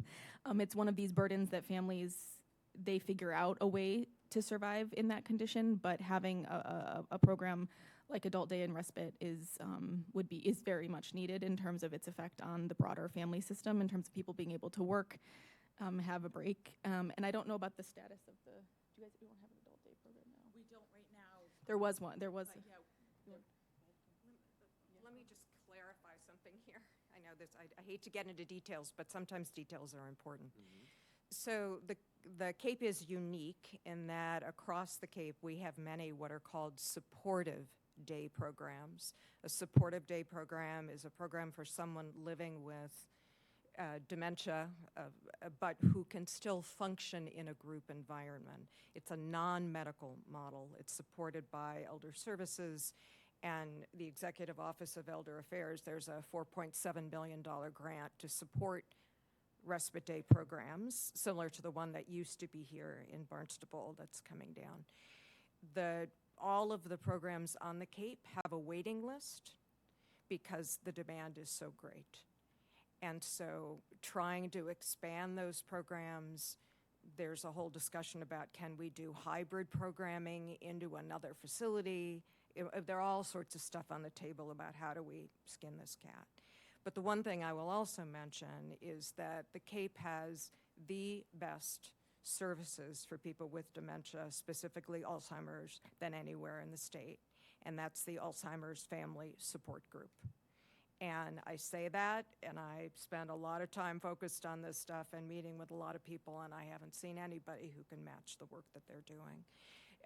They are the folks that if you happen to be in the mall, you can stop by and see their program. And they put that program in the mall, so I can call and say, okay, Mom, or I can say, I'd like to bring my mother in tomorrow morning for 2 hours. And in she goes. I can do a lot of other things in 2 hours. They do it again in the afternoon. They do it 5 days a week. They've got a whole bunch of other programs, just really very out and open and reaching into the community. So lots of great examples here on the Cape, and I talk about you all the time when I'm in Western Mass and in Central Mass. But the demand for those programs for affordable, and affordable is very important, programs for families so they can place their loved ones somewhere while you can work or you can do something else is critical. And on a place like the Cape, there are not enough home health care aides, and at $45 an hour at least, and a 4-hour minimum, it's not affordable. So our work is cut out for us, and the numbers are growing. But there's lots of good stuff here that you can build on. Thank you. Follow up? Yeah, just this is probably already on your list, but I think we mentioned Barnstable Neighbors to Neighbors earlier tonight, and if they be a good candidate for the steering committee or their participation, that would be. I did reach out to them, and I did hear back. One of their committee members is going to be chosen to join us. So there were a few people that I hadn't heard back from initially. We just really wanted to gather and, you know, spread the action plan throughout the committee members that had committed. And as we bring more people in, and especially with transportation as our first initiative, even with getting the van going again, that's not the only type of transportation, you know, that happens. Obviously, Barnstable Neighbor to Neighbor is a key part of that. And just to add to the question about the day program, when that, I obviously wasn't here when that went away and all of the pandemic issues, but I can tell you that right now we have a very vibrant respite and caregivers program at the center, and we're expanding that as well. There's an initiative right now, Destination Respite, from Dennis, and they're going to be sharing their grant funds with us, Yarmouth, and Alzheimer's Family. So we're going to be able to add 5 days a month to our programming, and what that will look like is between those few areas, every day there'll be an option for families that want that service. It's not a full day like some of the old models were, but it's, 4 hours, and there's entertainment and lunch and just socialization. So we're really excited to add that, and that'll be, part of the work that we discuss from our meetings. Thank you. Madam Vice Chair, do you have a question? I do. I just wanted to ask how diversity, equity, and inclusion is woven into your plans. Do you have a particular plan to reach out to communities of color or religious communities or anything on the Cape? I know that there are people of color that obviously go to the Barnstable Adult Community Center, so I just wondered if there was a way that if you're planning around that or. Certainly in the community engagement that was done in the needs assessment, and also in those working groups that happened in the winter of '22, we definitely reached into those communities and had representation from them in terms of communicating about ideas and needs. So I can speak from sort of how we got here, that I think we did definitely hear from those communities in real ways, and Kelly can talk a little bit more about the implementation. But obviously, one of the beauties of aging is that it happens to everyone, and so it's this idea that it is an equalizer, and it is something that I think when we think about creating a community that's supportive of aging, by that definition we're being inclusive. It's sort of an inclusive model in terms of thinking about how people sort of feel included in the community. But No, we're definitely, like I said, open to bringing a lot more committee members in. We want to have diversity, equity, inclusion in place. And, we're going back through the work that was done before by the groups that met, so we can reach back out to some of those groups that were involved. We just want to reach everybody. There's a lot of people in the community that don't get our newsletter that maybe we haven't reached out to yet in all of the different, villages and community members. So we just want to include everybody that wants to be a part of it. There's a lot of energy behind it, and we're welcoming for everyone. So. Particularly, I get concerned about non-English speaking people, immigrant communities, and I just think it's a really important thing to make sure we double click and that we're accessible to Portuguese speakers and Spanish speakers and everything else. Well, the Destination Respite program I was speaking about that we're collaborating with Dennis and some of the other towns, there is a multilingual, we can hire people to help translate, they can through that program, and so that's included. So that helps us expand a little further with that as well. So thank you very much. Thank you. Thank you very much. Any other comments, questions? Councilor Starr, please. I have one quick question, one quick comment. I'd like to thank Caitlin and Patty for driving all the way across the bridge and coming down here tonight and staying late. So as soon as you're done, you can go. You don't have to listen. You don't have to stay for the whole meeting, okay? I appreciate it. Thank you. Thank you, Councilor Starr. And that goes without saying. Thank you very much for being here. And thank you, Director Canella, for putting this together. And yeah, I look forward to that. I am also, my mom passed away last year underneath that umbrella. So I really appreciate everything you're trying to do to really help and bring more knowledge, really, and education to what's happening.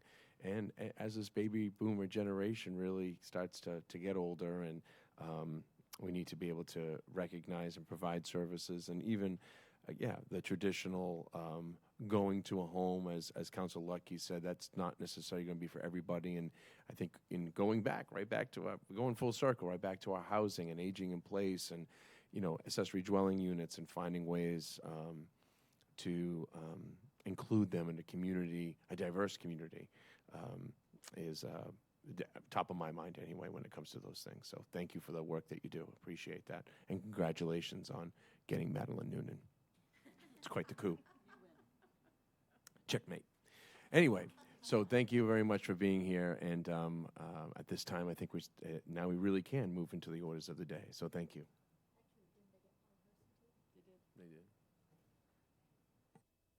Thank you again. Have a great night. Safe drive home. I'm just driving back to Dennis. That's the Bass River Bridge. He was talking about the Bass River Bridge. Right, Councilor Starr? Okay, moving forward into our first order of business. And Councilor Cusack, if you could, please, item number 2024-025.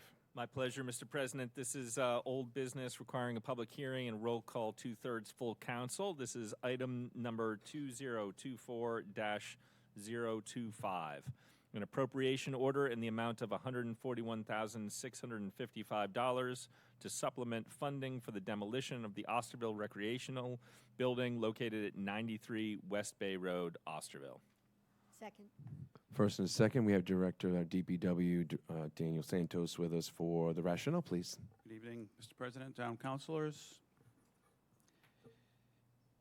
The Osterville Recreation Building currently lies within the 275-foot outfield of the new Osterville softball field, which interferes with the limits of left field there. The building was slated to be demolished in 2017, and building conditions since then have further deteriorated. Demolition of this building will allow continued rehabilitation of the site and allow removal of a leaching pit septic system. That continued rehabilitation includes working through community preservation to fund new restrooms for the site, as well as a new playground. So that's the planning that's going on at this point. As part of the fiscal year 2015 capital improvement plan, the town council appropriated $900,444 for the demolition of both the Osterville Bay School and the Osterville Recreation Building. That project was bid in 2017, and the base bid included work to demolish the Bay School, while the alternate bid pricing included cost to demolish the Recreation Building. At the request of the town leadership at the time, only the base bid was awarded, preserving the existence of the Recreation Building for the time being, and we demolished only the Bay School, thus leaving $271,335 of remaining funds. We bid the project for the demolition of the community recreation building this July with a low bid price of $413,000, which exceeded the funding remaining in this project. Thus, $141,665 is needed to supplement existing funding for the project. Funding for this appropriation will be provided from the Capital Trust Fund reserves, which have a current balance of $13,352,605. Thank you. Okay. Thank you for that rationale. So is it safe to say that if we approve this, this would be coming out of left field? Okay, sorry. Yes, sir. Too late. For badoomts.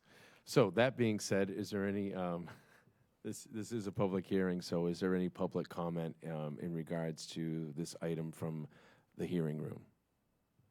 Not seeing any. Do we have any that would be in Zoom land?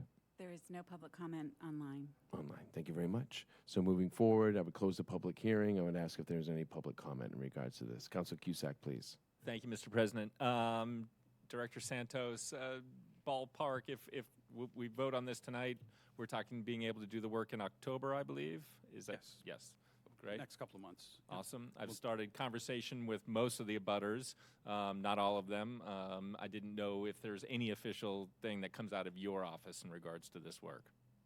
We'd probably do a press release, given Okay. that it's where it is in the community and the impact, but other than that, no real direct communication with the butters. As you were Yeah, talking I've been doing it informally, haven't reached everybody, but we'll continue that now that this vote is happening this evening. Right. If there's something additional you think is appropriate, just talk to us and we'll Yeah, great. proceed. Excellent. There has been for, I think, 30 years, Mrs. Dow, who has operated a dog training center out of that facility. We are still, if you're listening, Mrs. Dow, or watching, looking for an alternative space to help her continue to train dogs, which I think she's done on that site for 30-plus years. So hopefully we'll have some good news on that at some point in time in the future. But thank you. Thank you, Council Cusack. Anyone else to my left, comment, question in regards to this item? To my right, anybody? Council Starr, I was please. going to ask Mr. Santos, if, thank you, if you know when this was built. Do you know when this was built? Was it in the 80s? I do not recall. Okay. I knew at one time, but Okay. I don't remember. Okay. And there's, can you use any of the sewer system that's there? The septic system that's there? Savable, or you have to rip it all up and No, that would be removed. be removed? Okay. Thank you. Thank you, Councilor Starr. Any other questions in regards to this item? Okay. Not seeing any. Move to a vote, please. Roll call. 2/3 majority. Councilors Clark, Yes. Cullum, Yes. Cusack, Yes. Rapcorsetti, Yes. Levesque, Yes. Ludke, Yes. Mendez, Yes. Neary, Yes. Schnapp, Yes. Shaughnessy, Yes. Starr, Yes. Steinhilber, Yes. Atzlis. Yes. Thank you. Thank you. Moving on to our next item of old business, Council Rapcorsetti, if you could please, item number 2024-027. This is old business, a public hearing, roll call, 2/3 full council. Item 2024-027, appropriation order in the amount of $20,000 and authorization to expend a grant in the amount of $72,000 from the Natural Resource Conservation Service for the purpose of funding stormwater improvements on Clamshell Cove Road as written. Second. First and a second, and back to Director Dan Santos for the rationale, please. Thank you. This project will fund the design and construction of stormwater improvements within the public roadway near 140 Clamshell Cove Road to improve infiltration of stormwater and reduce the direct runoff into Shoestring Bay. The Natural Resources Conservation Service will provide 100% funding for the design and 75% of the construction costs for a total of $72,000, with the town being responsible for 25% of construction costs, or $18,000. This request is for $20,000. That will allow us to provide for contingencies. Untreated stormwater can carry excess nutrients and bacteria that degrade water quality in shellfishing areas. The Natural Resources Conservation Service, with town staff, has identified stormwater inputs to a nearby shellfishing area in Shoestring Bay coming from the public roadway. They contacted the town with funding availability in their current fiscal year budget to fund the design and this construction work. And this appropriation request is for that additional funding required for the 25% match. This is a reimbursement grant. The town must expend the funds up front and subsequently submit for reimbursement. The town's match funds in the amount of $20,000 for this project will be provided from the Capital Trust Fund, which has an available balance of $13,352,605. Thank you. Thank you, Director Santos. Any comment to my right in regards to this item? Councilor Starr. I'm sorry. Thank you. Oh. Hold on one second. I'm sorry. There's a public hearing. Is anybody in the room like to speak to this item? Anybody remote, please? There is no one for this item. Thank you very much. Sorry about that, Councilor Starr. I will close the public hearing, and you are first up. Sorry. Thank you, Mr. Santos. Is this a town way to water, or is it just a town It's on a road, yeah. Okay, so the work will be done on the road, and then there Yes. residences. And we're by installing leaching catch basins. Okay. We're eliminating the runoff, which is Yeah. traveling overland into the Shoestring Bay. Okay, thanks. Great. Thank you, Council Starr. Any other comment on this side? Okay, not seeing any. Move to a vote, please. Counselors, Cullum, Yes. Cusack, Yes. Rapcorsetti. Yes. Levesque, Yes. Ludke, Yes. Mendez, Yes. Neary, Yes. Schnapp, Yes. Shaughnessy, Yes. Starr, Yes. Steinhilber, Yes. Atzles, Yes. Clark. Yes. 13 yes. Thank you. Thank you. Next item of old business, Councilor Atzles, please, item number 2024-028. Gladly, thank you. This is old business. Item number 2024-028, appropriation order in the amount of $130,000 and authorization to expend a grant in the amount of $625,000 from the Natural Resource Conservation Service for the purpose of funding the Lake Elizabeth Fishway design, permitting, and construction project. This is a public hearing. Roll call, 2/3 of the full council. As written. Second. Thank you. Director Santos. This project will fund the design, permitting, and construction of fish run improvements into Lake Elizabeth and Red Lily Pond for the purposes of improving the conveyance of river herring into and out of the pond. The National Resources Conservation Service approached the town about providing funding to support this project.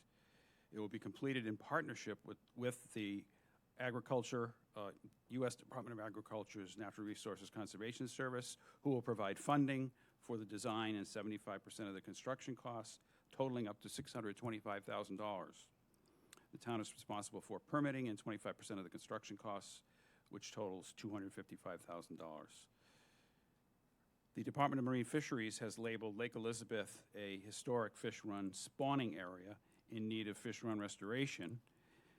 In the fiscal year 2024 fiscal year through 2028 capital improvement plan, the town council voted to fund permitting and design of this project to restore fish runs into this historic herring spawning area. The additional $130,000 appropriation request is for the purposes of funding the town's required match for 25% of the anticipated total construction cost. This is a reimbursable grant. The town must expend the funds upfront and subsequently submit for reimbursement. The town's match funds for this project will be provided from the Capital Trust Fund, which has an available balance of $13,352,605. Thank you. This is also a public hearing. Is anybody here like to speak to this item? Anybody that would like to participate remotely? There is no one for this item. Thank you. So I would close the public hearing on this and open up for discussion. Anybody to my left, please? Anybody to my right? Yep. Madam Vice Chair, please. Is this about a fish passage? Asking for a friend.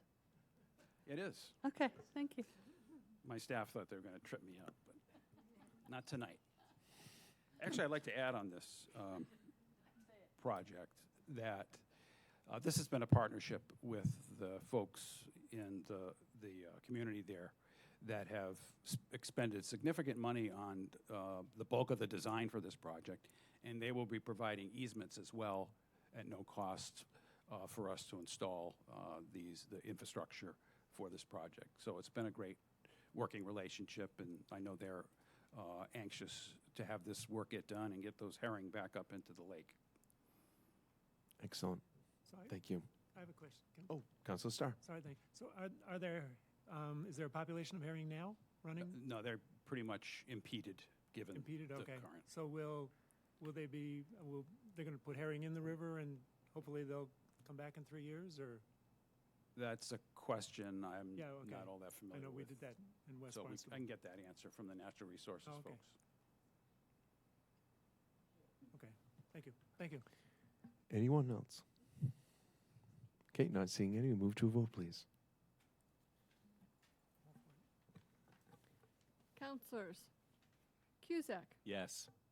Rapcorsetti. Yes. Levesque, Yes. Ludke, Yes. Mendez, Yes. Neary, Yes. Schnapp, Yes. Shaughnessy, Yes. Starr, Yes. Steinhilber, Yes. Atzlis. Yes. Clark. Yes. Cullum. Yes. 13 yes. Thank you. Thank you. I'm just going to move on and take a couple items out of order while we have Director Santos at the podium. If we could move to the first item of new business, and if Council Clark, please, if you could, item number 2024-034. Thank you, President Levesque. This is agenda item 2024-034, new business which may be acted upon with a majority vote. The authorization to expend a 2023 grant round Massachusetts dredging grant from the Commonwealth of Massachusetts Executive Office of Economic Development in the amount of $300,000 for the Katuitt Bay Entrance and Embayment Channel Dredging Project. Second. We have first and a second. Director Santos, the rationale, please. Thank you. The town has been awarded a $300,000 Massachusetts dredging grant from the Commonwealth of Massachusetts for the execution of the Katuitt Bay Entrance and Embayment Channel Dredging Project. This dredging grant provides construction phase funding to coastal communities for saltwater dredging projects. These grants are competitively awarded with a focus on shovel-ready projects that contribute to the economic significance, public safety, recreational value, and/or coastal resiliency of the Commonwealth's coastal harbors. Dredging is anticipated to be completed this winter. The Katuitt Bay Entrance and Embayment channels require regular maintenance dredging to maintain the navigation channel. Sediments have accumulated in the channels to the point where dredging is now necessary. These channels will be dredged by the Barnstable County Dredge, and the dredged sediments will be placed on dead neck to nourish the beach and to repair a portion of the dune adjacent to the jetty that has been damaged. So far to date, from 2018 to 2021, the town has received over $1.9 million for work in this area. So we've been very fortunate in getting grants for this work and being able to get the work done. The permitting is currently in process. The property where we want to nourish the beach is private property, currently owned by the Barnstable Clean Water Coalition, and we're working closely with them to get the appropriate authority, easements, right to put the sand in the areas, and that work is ongoing as part of the permitting. Thank you. Okay. Thank you, Director Santos. Any councilor discussion? Councilor Afcosetti, please.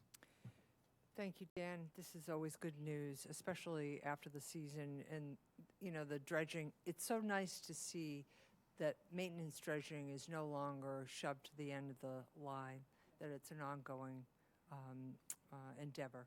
And that's really appreciated by not only the fishermen, the boaters, everyone there, but and it has a way of filling in pretty rapidly there. So I'm glad to see this. Thank you. Thank you, Councilor Afcosetti. Councilor Schnapp. Thank you, Mr. President. Following on that, when did we finish the last dredging project? Was that less than 3 years? 2 years ago. 2 years ago. But that was for the point. The point. These are the channels. The so it's not the same area. Okay. Thank you. Thank you, Councilor Schnapp. Any other comments, questions? Just one last point is yes, that please. Using the county dredge and these grants and being able to work with Mass Audubon and Barnstable Clean Water Coalition to place this sand, we're saving about $2 million on this project. So there's real significance to this. It's real savings, yeah. Thank you. Any other comment? Oh, Councilor Schnapp.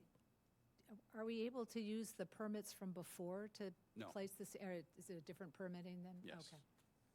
Councilor Afcosetti. How about putting some of that sand on Ropes Beach? No.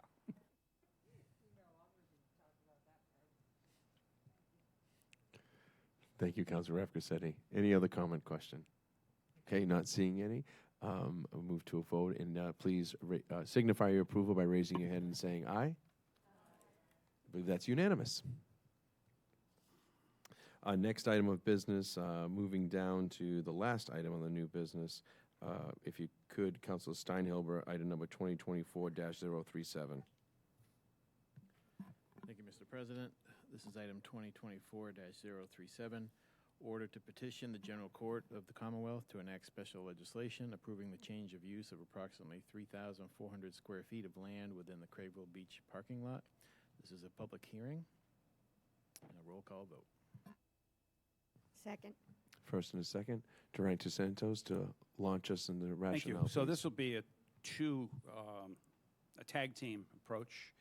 And so I'm going to touch on, with some slides here, the technical aspects of what we're doing, and then Attorney Nober will address the legal aspects, which is really the subject of the order tonight.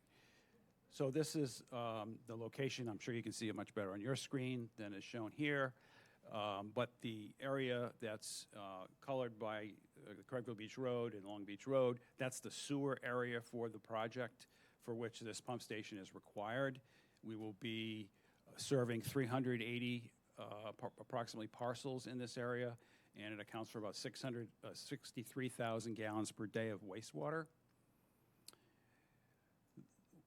This is the parcel. This is a site plan, and you can see the existing building there just below dead center, and the area of the transfer, which is about 3,400 square feet. And the purpose for this is to locate a pump station and the ancillary equipment that goes with that. This is the best location because for the area we're serving, this really is the low point and saves us from very significant digging to be in another location. So it's the appropriate location as far as designing a sewer, and secondly, it's town-owned property subject to this transfer that we have to do. And to show in an aerial view, you can see the left side is just a larger version. We have this odd-shaped easement area. The green box at the top is the actual underground pump station, and then that goes over to an orange box, and there'll be cabling there, and the orange box turns out to be a structure that we have to construct to house the electrical equipment, which can't be underground because this parcel is in the velocity zone for flooding, and we can have the the wet well and the wastewater can be underground tanks, but not the electrical. So we're proposing this is a schematic, an idea. We will vet this with the community. We'll start doing that soon with what the best approach is, but this is what we came up with. A tower, hopefully you think tastefully, that would go next to the bathhouse. There's a window on the side facing us now, but on the other side would be a clock, so it would be a clock tower. And for people on the beach, they could see what time it is. But you can see the blue dots, the dashed lines. Our electrical equipment has to be that high above flood elevation or above the beach at this location. That's why this has to be so tall. We can't have electrical equipment below 20 feet in the air. So we need some kind of structure to do that, and this made the most sense to us. But we're willing to hear what people think, and we'll go out in the community and get input and hopefully come up with something that works for everyone. So that's the project. That's what we're here to talk about, the legal aspects of the Article 97, and I'll turn it over to Attorney Nober to address that aspect. Thanks. Thank you, Director Santos. I'd like to welcome Town Attorney Karen Nober. Thank you, President Levesque. Karen Nober, Town Attorney. Before I launch into the legal part of this agenda item, I wanted just to take a moment to introduce you to the new First Assistant Town Attorney in the legal department, Tom LaRosa, who's sitting over here. Welcome, Tom. Tom has more than 25 years of experience working for the state. He has worked in various roles at the Executive Office of Energy and Environmental Affairs and at the Department of Conservation and Recreation. He was most recently their general counsel, so I'm very excited to welcome him to the legal department and to the town. Thank you. Welcome. So, getting back to Article 97. So, Article 97 of the amendments to the Massachusetts Constitution requires a 2/3 vote of each branch of the legislature to dispose of or change the use of recreation land. And this is land that's in the beach parking lot, so it's considered recreation land. The Public Lands Preservation Act was signed into law last November, and it establishes statutory requirements and a process for submission of Article 97 petitions to the legislature. The key requirements are notice to the Secretary of Energy and Environmental Affairs and to the public, an alternatives analysis, and identification and dedication of replacement land or interests in land for Article 97 purposes. The replacement land must be in a comparable location to the impacted area and must be equal to or greater than the impacted area with respect to acreage, monetary value, and natural resource value. The alternatives analysis must be provided to the Secretary of EEA and made available to the public for review and comment. So the alternatives analysis will be subject to a public hearing tonight, and it was also posted on the town website on August 25th, and we received 2 comments. One comment was just generally supportive of the sewer expansion project. The other comment suggested putting the pump station on property that's not currently owned by the town. Because the town has been unable to identify suitable replacement land, the town will request that the Secretary make and report to the legislature the necessary findings in support of allowing the town to provide funding in lieu of replacement land. If funding in lieu of is approved by the legislature, the town would be required to deposit 110% of the appraised value of the land to the town's Community Preservation Fund. Those monies would be dedicated solely for the acquisition of land for Article 97 purposes, and the town would need to expend those monies within 3 years on suitable replacement land or interest in land. The town would need to deposit $71,500 into the Community Preservation Fund because the subject property was appraised at $65,000. The town's notice to the Secretary will need to specify the account in which the funds will be deposited and indicate how the funds will be used to obtain replacement land within 3 years. And if approved by the legislature, the town will be required to submit an annual update to EEA on the status of acquiring replacement land until that land has been actually acquired. I'd be happy to answer any questions. Thank you, Attorney Nober. This is a public hearing. Is anybody in the room like to speak to this item? That being said, does anybody like to participate remotely, please? There is no one for this item. Okay, I would close the public hearing and open up to the council for questions, both to Director Santos and Attorney Karen Nober. Anybody?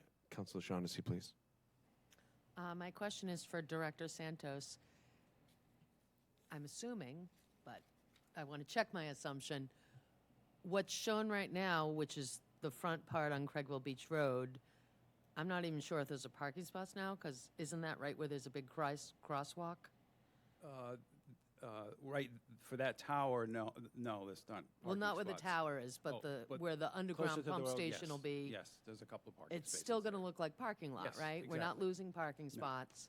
So are we maybe losing like 2-3 parking Yeah, just- spots where the tower will be? Right, it's very Okay. minimal. Thank you. Thank you, Councilor Shaughnessy. Anyone over here to my left? Councilor Atzelis, please. Just more of a general comment, Director Santos. So this is something that you showed to me quite some time ago. So I think it's a great start with what you're thinking. I know you're going to get community input. I can't stress enough the importance of that because it wouldn't surprise me if somebody thought a windmill was going up there. So I know that's going to be really important to get that. But so far, this design is consistent with what you showed me a few months ago, and I'm sure there'll be some changes to it, but it's a great first start. And I assume, will you have to move the dumpster that's near that location? That's, because right now the dumpster's right next to the road. Is this going to interfere? We haven't decided yet. I think as part of the design, we'll figure out what the best location of that and how to keep that screening and have conflict between these uses. Great, thank you. Thank you, Councilor Atzelis. Councilor Clark, please. Thank you very much, President Levesque, and thank you very much, Director Santos and Attorney Nober. This is more for Attorney Nober, or for both of you. Apparently, how will this replacement land be chosen? Is there going to be a committee bringing representatives from the Centerville Civic Association, COMM, and perhaps the Open Space Committee? I don't think we've determined yet what the exact process will be, but there will need to be an internal process put in place, and that's what we will tell the secretary will happen. Okay. And if you have 3 years to execute this, who is monitoring it? I read, or you read, that you have to have regular reports to. Yeah, we're going to, the Secretary of EEA has issued guidance on this new law because it was recently enacted, but it is new, so I think they're still working out some of the kinks. But what they have said in their guidance is that they will expect to receive annual updates on the progress that's being made. Do you think that's going to be this is going to be a big job or a small job to find replacement land? I don't know the answer to that. Okay, thank you. Thank you, Councilor Clark. Any other questions to my left? Anyone to my right? Councilor Rep Cressetti, please. I have a quick question for Dan. So you want to use, what, 3,500? 3,400 square feet. 3,400 square feet. How big is that structure? The footprint or the height? Both. And is a standby generator going in that? There's no generator associated with this. Just curious how much space that's taking up. Where is it here? The footprint, it's maybe 20 by 20. That range, not enormous. The footprint, and the height is about 30 feet. And what's the height of the beach house? I don't know. Looks like that's probably 24 feet. Okay, so it's Just going to be above. scale-wise, yeah, Okay, it's all right. taller, yeah. Okay, all right. Thank you. Thank you, Councilor Lucky, please. Yeah, first of all, I'm very glad to see the House seriously. We're taking the Article 97. I think it is a very serious thing that we need to have careful consideration and be sure we look for alternatives. I don't think it should ever be taken lightly.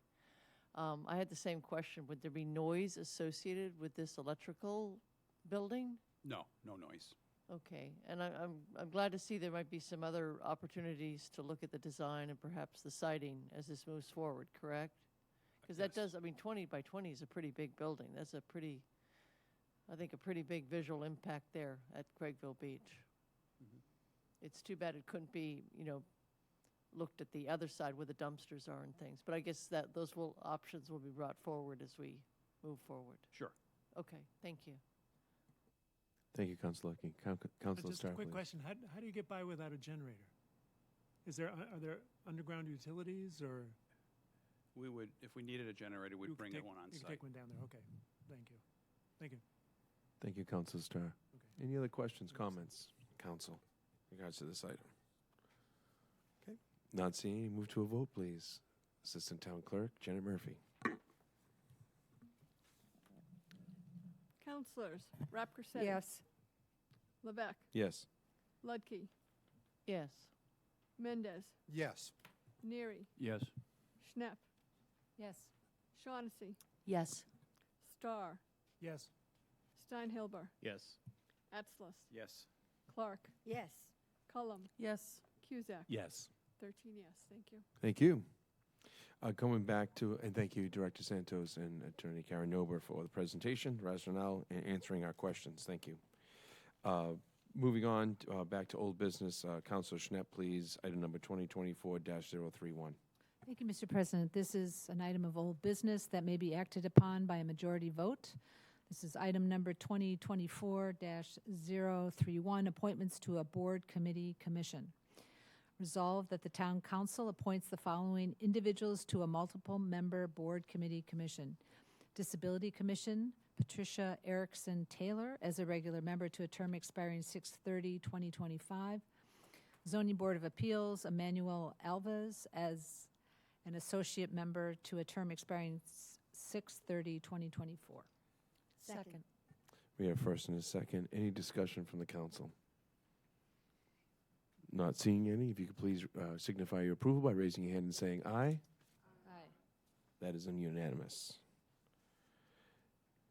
Councilor Schnepp, please, item number 2024-032. Another item of old business that may be acted upon by a majority vote, item number 2024-032, reappointments to a board, committee, or commission.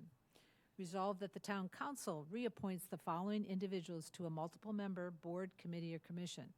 Council on Aging, Ella Rollins as a regular member to a term expiring 6/30/2026. Historical Commission, Barbara DiBiase from an alternate member to a regular member position to a term expiring 6/30/2026. Second. First and a second. Any council discussion on this item? Okay, not seeing any. If you could signify your approval by raising your hand and saying aye. That is unanimous. Thank you very much. Moving on to item of new business, item number 2024-035. Madam Vice Chair, please, if you could do that item, please. Introduce that Yes, item 2024-035, authorization to expend a fiscal year 2024 Municipal Vulnerability Preparedness Action Grant in the amount of $199,000 from the Commonwealth of Massachusetts Executive Office of Energy and Environmental Affairs for the development of a Hyannis Harbor Master Plan as written. Second. We have first and second, and we have Director of Planning and Development, Elizabeth Jenkins, here for the rationale. Thank you, Mr. President. The town of Barnstable has been awarded a $199,000 Municipal Vulnerability Preparedness Grant from the Executive Office of Energy and Environmental Affairs. The MVP Action Grant is a competitive grant program for municipalities that have received designation as MVP communities to implement priority adaptation actions identified through a planning process, as well as other climate change vulnerability assessment and action planning processes. The funding will be used for the development of a comprehensive plan for public and private development around the Hyannis Inner Harbor. The goal of the Hyannis